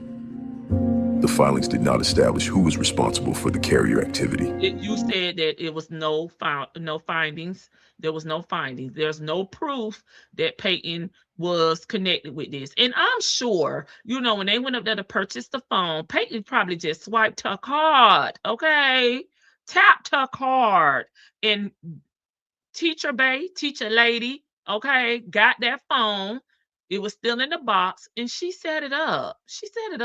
Or any direct connection between the two. Trying to say that Peyton went back to a Metro PCS and got, the phone code? Tarot account and Peyton. Not a tarot account. They reflected the woman's theory, but none of it would be resolved before the case was paused. On November 17th, the court granted Peyton stay. The case would be paused until February 20th, 2026. The litigation. That's when old girl went and filed some more documentation with the courts. She went and filed her screenshots where someone had been trying to get access to her phone. Stop being the story. Real life had intervened in a way no court filing could. Oh, I hate that happened. Definitely prayers to her and her family. When the case returned to the public conversation, it wasn't because the court had ruled. It was because the internet had. Oh, not the internet, see? For anyone already familiar with the woman's Instagram account, the August 2nd audio wasn't new. But by December, another content creator had gotten hold of it and was presenting it as if it was. This time, it wasn't in a court filing. Okay. It was on YouTube, played on repeat. Not on repeat. Framed as if it had just been recorded, while the woman was in the middle of active litigation with Peyton. By the time the new year arrived. Okay, so how did that document get on the YouTube stream? The same recording had made its way into the case itself. How did that recording get, presented as something else entirely? Girl, you said you gonna beat somebody's ass. That's what it is. The lawsuit had been paused. The internet hadn't. Most people know how this case ended. Far fewer know how it got there. I still don't know, to be honest. Okay, 4 coming soon. Thank you, Receipts Channel. You really helped me, baby, because I was lost in the damn sauce. Okay. Y'all know I react. Try not to put my feelings into it and on what we're actually listening to. Not my feelings, I would say my opinion. I tried to state the facts. So hopefully that helped, child, because I was lost in the sauce. That's why I think that the teachers behind this, because why you care so much about what the content creators got going on? I don't know. He dated Teacher Bay first, but looks like he fake made PMC in her mind his girlfriend. In the reality, she wasn't a girlfriend. He was saying that PMC wanted to hear. I think he was doing that on both ends, because we know that's what a ninja gonna do. A cheater gonna be a player. They're gonna play both women. So I'm sure he was telling both of them things, whispering, in their ear. But I have not seen any receipts of what he was telling Teacher Bay. Now, we know because Peyton vlogs, we've seen him in Peyton's vlogs on vacations, dinners and things of that nature. So we've seen Peyton's receipts. But if this was her man, baby, I need to hear more about then. I need to hear more then. Okay. Something about eyelashes, perfumes, grandma tampon over there in the trash can. What was y'all doing? Where were they dating? Where is their travel, itinerary and vlogs and footage? Cause I mean, he bought Peyton the puppy Preston. Did he buy Teacher Bay any gifts over there? I'm asking for a friend. Okay. You think the cafe is behind this? Wait, there's more? Yeah, a part 4. They had already told me early up in the chat that they was waiting on part 4. So when I saw their comments, I'm like, okay, so this is not the end. And I do Friday believe that they all share some type of risk here. Like they all played a part here. He is the number 1 on my list. That's not going to change. Okay. He is the common denominator here. These women should not have been going back and forth with this bullshit. As the man, he should have stepped up and shut this down. He should have put a name on it. If you caught, I'm caught. You confess your sins on the church grounds. At that point, you done came clean. So you're saying you're going to move forward with Peyton and you're going to leave Teacher Bay alone. Because a lot of Teacher Bay's receipts, they was old as hell and they was DM messages. But I have not seen a receipt of her at dinner with this man, laying in that man's bed, taking a walk, eating dinner, at somebody's birthday party. I have not seen those receipts on her end. But they had already told me it was going to be a part 4. I saw y'all comments. You on Jay Vickers' side? Okay, D didn't make a mention that PMC was his girlfriend. Peyton said that man told her at the church house. He told her everything. And he made it clear he wanted her to be his girlfriend and later on his wife. Okay? And Peyton got that shit documented from the bowling alley. Peyton said she was the girlfriend. Now, I don't know what was on Teacher Bay's documents. I don't know if she said she was the girlfriend number 1 or number 2 or not. But baby, they done put that out there that Peyton been claiming she was the girlfriend. I'll tickle myself. Okay, in my single days, I knew a man age. Yeah, that's something that has came up too in the court documents that Teacher Bay did not know Teacher Boo age. I don't believe he paid for that dog. Peyton paid for the dog because remember it was a comment made that she didn't know if she paid him or the owner. Okay. I can't believe the cafe is behind this channel. You can? Y'all think so? I doubt he paid for that dog, and I doubt he got Teacher. Ma'am, anything. Cause at this big grown age, child, we need to, girl, we're trying to be a girlfriend in our 30s. What? Sounds like he kept teaching me inside and Peyton outside. Yeah. He was playing double duty. He's the real blame here, if you ask me. I feel like the women, as we do, we get tied in, and sometimes we don't know when to fold, honey, when to hold or when to fold. Y'all know how I feel. I just said that this shit could have went wrong, after the initial meetup. In some ways, it did go wrong. Okay, because we are here. We are here. Damn, what's Hush, Denny. I think PMC was better for his rap career. Yes, I did not know that until the last time we reacted to the Receipts channel. And I think I forgot who told me, but I was like, what? I don't even see him. What he gonna be? Young teacher with an A, not the ER. Okay, because all these old ass rappers want to be Lil or Young. No. Can we please get rid of that? Represent the front porch. Court, baby, what? Court has a germ. Okay, them ninjas out your DMs. Block them. Where is the smoke for PMC should have for D? What you want her to do? What you want her to do? Put him on child support? I just feel like I kind of understand a little bit more now. Rapper career, man. Get the fuck out of here. No, Teacher Lady was the rapper. Oh, the Teacher Bay. Okay, Teacher Bay was the rapper. Teacher Lady was the rapper. Okay, she had her rap career. Okay, so y'all saying y'all feel like Teacher Lady was using this to build her rap audience for her rap career. Got you. PMC tried some slick-ish and got caught with trying to directly contact the courts when she was advised all parties need to be listed in communication.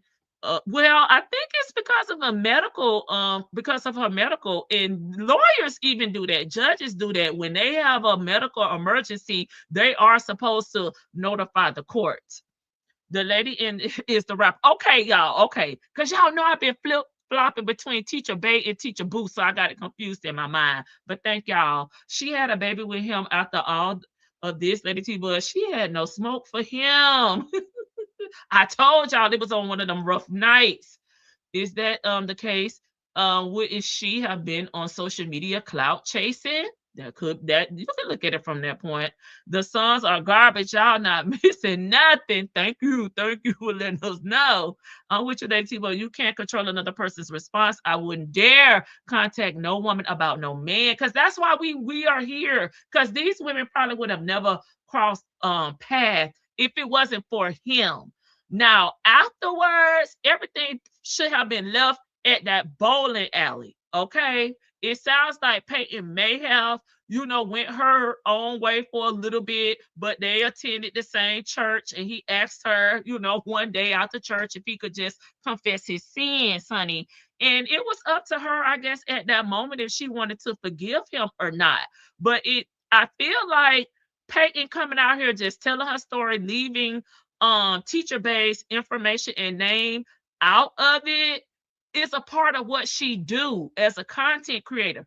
The PayPals would want to have known that, okay, that her and that man had broken up and why they had broken up, okay? So I felt like, Peyton not using her name kind of kept her anonymous, okay? But because maybe Peyton did shed a little light on, and I'm not going to say a little light, Peyton shedded light on Teacher Bay leaving those messages, could have been a way that the people tracked her down, right? Because Peyton said that she was leaving the messages on her, the person that does her hair, Preston's, okay,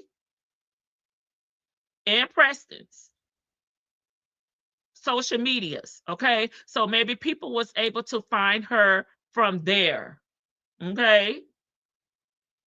But Peyton told 2 stories, one on TikTok, one on Instagram. This lady was leaving messages everywhere, okay? And we're not talking about no 1 or 2 messages here or there. Okay, it sounds like she was very, very impulsive, and very dedicated, baby, to leaving those messages. So they both share blame after the bowling alley, okay, incident.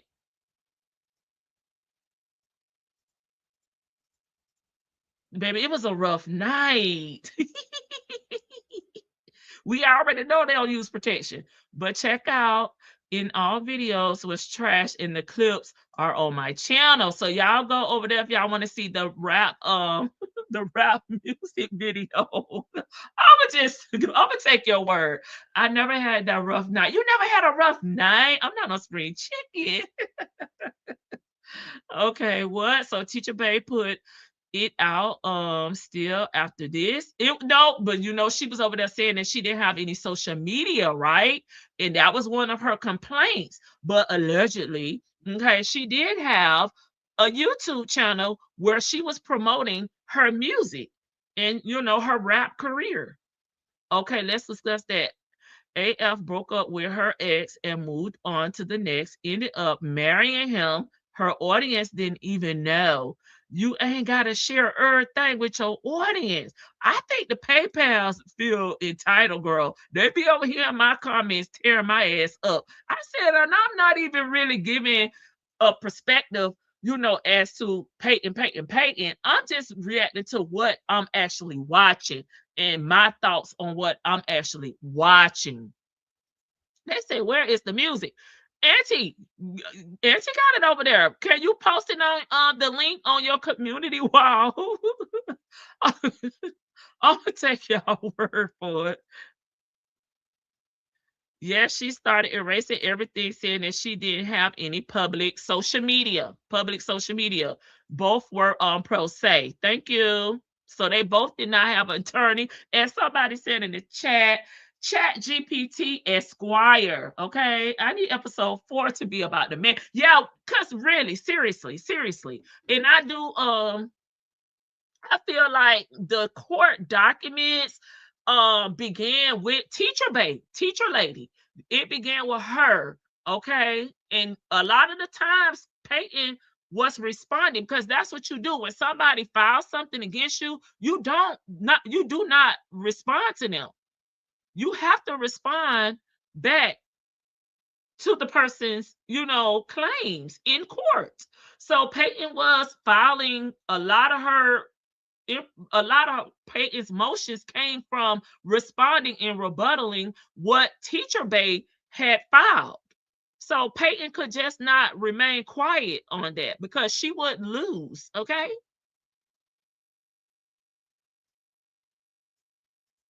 And I feel like Peyton may have filed her first court document without it being a response, okay, was on August 2nd, okay, after she cussed Peyton out, right? She the one sending that threatening message over there to Peyton. So yes, Peyton took it to court, at that time. And it seemed like they had not had any communication since April until August. Okay? From April to August, it was no communication. Peyton made a post over on Instagram. Teacher lady cussed Peyton out. Peyton filed her first court document August 2nd. Old girl went to filing August 7th, and then on. And Peyton then filed her medical emergency note to the court in November. So anything in between that was Peyton responding to Teacher Bay, aka Teacher Lady, okay? Lady T Buzz. So she did have social media. Yes, she did. To get pregnant after all of that is a mess, is diabolical. She was trying to go viral, so she won a settlement of $1 million and used it for her rap career. Well, baby, MC Teacher Boo, Teacher Bay, teacher lady, you gonna have to write a little bit more nursery rhymes. If Payne had not bought it to the inner to the web, we wouldn't have a clue. But you may have had a clue because y'all know we nosy as hell. And we read the comments. So if you constantly seeing somebody posting on Peyton's new hairstyles over there on her stylist um page saying, hey, your man cheating. Y'all know we gonna clip that shit and bring it to YouTube. And that's what Peyton was saying. She was posting on all of these things before they even had a conversation. Okay. And somebody probably told Peyton they saw the messages down there. It's just that a lot of people don't react on Peyton. So we we missed that tea. And yeah, they didn't even blur out the other content creator in this clip. Yeah, that's true. That's true, Jay.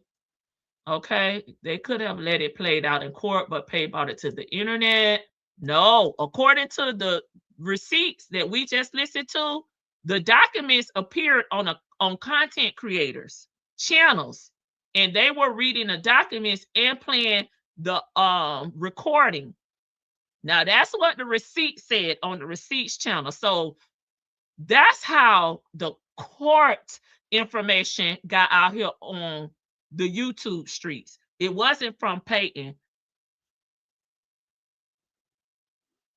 That's how that got out here. Now Peyton bought the story time about how her preacher, her man of God cheated on her, but that's not court. That's not the court information. The court information came from the content creators. And that was a part of the receipt that we just listened to. And Peyton was saying, how did this information get out here? Now she's being harassed through a third party, okay, which is the content creator, okay? That's what Peyton is saying, and that's what's in the court documents. Peyton content was always about discussing her life. She's not going to stop because a bird is a bird. But it's a problem when others talk about what she bought to the internet. No, it's a problem is she gave that woman's name. That's true. That's true. So what? So many creators have negative comments. Everything don't have to be addressed. Oh, I get what y'all saying, but I'm saying that it probably would have came to the internet if the right person saw the comments, That's all. That's what I'm trying to say about it. I still don't know who the man was who got caught with cheating while taking pictures of what the hell? Pay added fuel to the fire. She didn't have to do that. Peyton played the recording of the voicemail on her channel. Thank you, Chocolate Kisses. Peyton tried to seal the case. Everyone is entitled to their opinion, and that's why I appreciate this live for Lady Tiva, FPC. It is nice to hear different perspectives. Yeah, I try to be fair. PMC was on social media still talking about Lady Tiva, but this is not only reason I knew about it. Gotcha. Yes, I agree with that, Lady Tiva. Content creator with reaction a mess, so she is in the timeline. Yeah. She's a little behind in the chat. Many would not have known about it had Pate not spoke on it. Pate was the one with the larger audience. Wasn't it on Lipstick Alley too before Peyton spoke on about the name of the person? Yes, I agree. Chocolate Kisses. I knew about it because of Peyton. So my nosy ass went snooping. She is giving context to PMC being involved in a new mess in mid of resolving old mess. That's true. That's true. So I just think it, his ass, you see what I'm saying? They out here fighting for their life and he chilling. His ass should be out here being slaughtered, okay? Not the women. Money shower.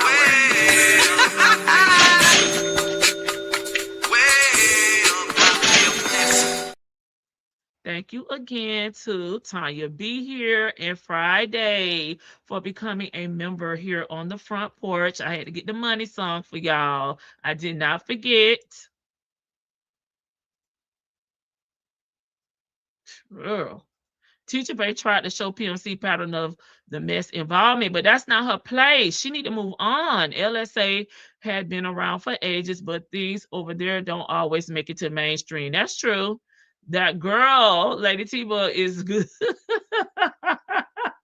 Girl, I tried to pick this shit apart. Peyton content was always that though. Her first viral video was about a guy cheating, and she went to that destroy yard thing. Yes, my pool is here. I'm gonna catch y'all later. Okay, thank you. Bye.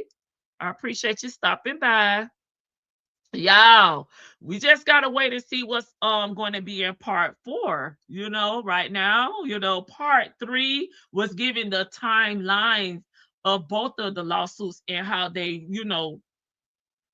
became, to I think overlap. It just was kind of confusing when you flip-flopping back from April to August to November, September, and stuff like that. I agree with you. I believe you are giving fair feedback on this, Lady T-Bug. I am responding to the comments you are reading. Yeah, I know sometimes y'all are responding, but yeah, that's just like, I'm just trying to understand, from both perspectives. That, next time, when we go over more Peyton information, I'm gonna be talking about Peyton, But right now, it seems like this part was more towards the defendant, who is Teacher Baby, Teacher Lady. Y'all been referencing in the chat timeline, which brought in the content creators timeline too. When they keep talking about it, you get people who, yeah, you gonna get it digging, because I want to know. Because then you're only hearing it from one perspective too. If you're just hearing it from Peyton's side, you only hearing Peyton's side. And we always say it's 3 sides to every story. So we want to know the other sides of the story too. We want to see who this lady is, what she's saying about Peyton, and then we'll form our own opinion from that. All of this is like a tree with many branches, folks, and BS. And it do need to end. Because, baby, who trying to take this into 2027? They need to leave this shit in 2026. Okay? I know Peyton got content over there. And Teacher Bay got damn papers to grade. Okay? She got some lessons to plan. She got to teach her classes over there. They both are booked and busy. Please leave this in 2027. I know Peyton has filed her appeal. Okay. So we'll have to see how that go. Okay, I will wait and watch over here. D on the next. See, that's the thing. His ass need to be plastered. He need to be out here windmilling for his life. Like, oh boy, we reacted to the other day, Hellcat. Baby, Hellcat said he was in a polygamous relationship with 2 lesbians. He was out here telling his story. Okay. So D should be doing the same. It should not be these women out here being slaughtered in these damn streets. It should be him. He should be drugged in these damn streets. All right, y'all. We about to wrap it up.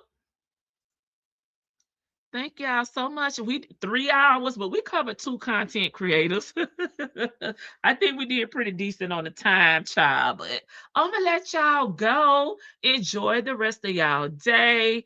Y'all know when I get off of here early, y'all will see me in these YouTube streets, honey. I'm glad I'm caught up on Gina so I can react to. Well, no, we doing the members live on tomorrow at 7.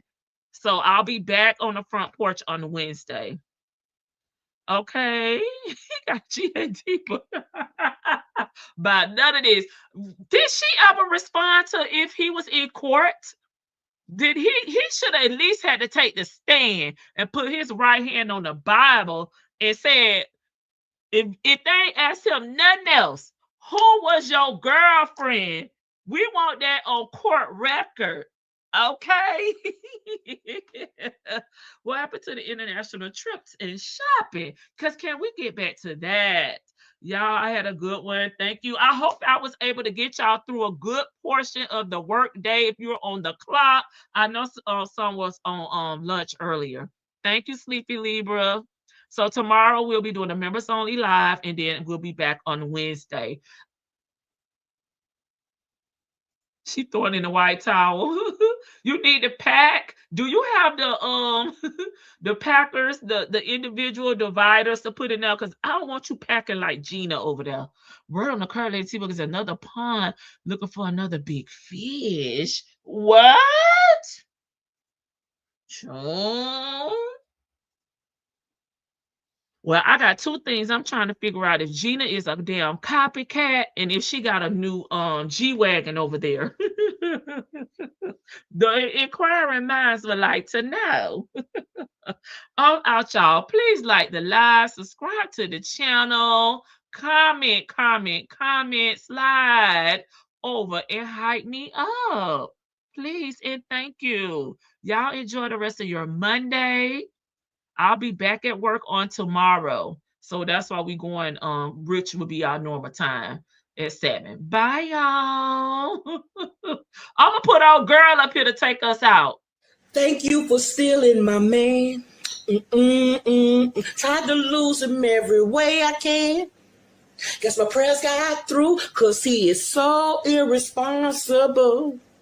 I'm about to throw me a party, cause if you knew all the shit I've been through, you would see that I am fuck nigga free, and his bags are packed today. Thank you for stealing my man. Bum, bum, bum, bum, bum, bum. Good luck, sis.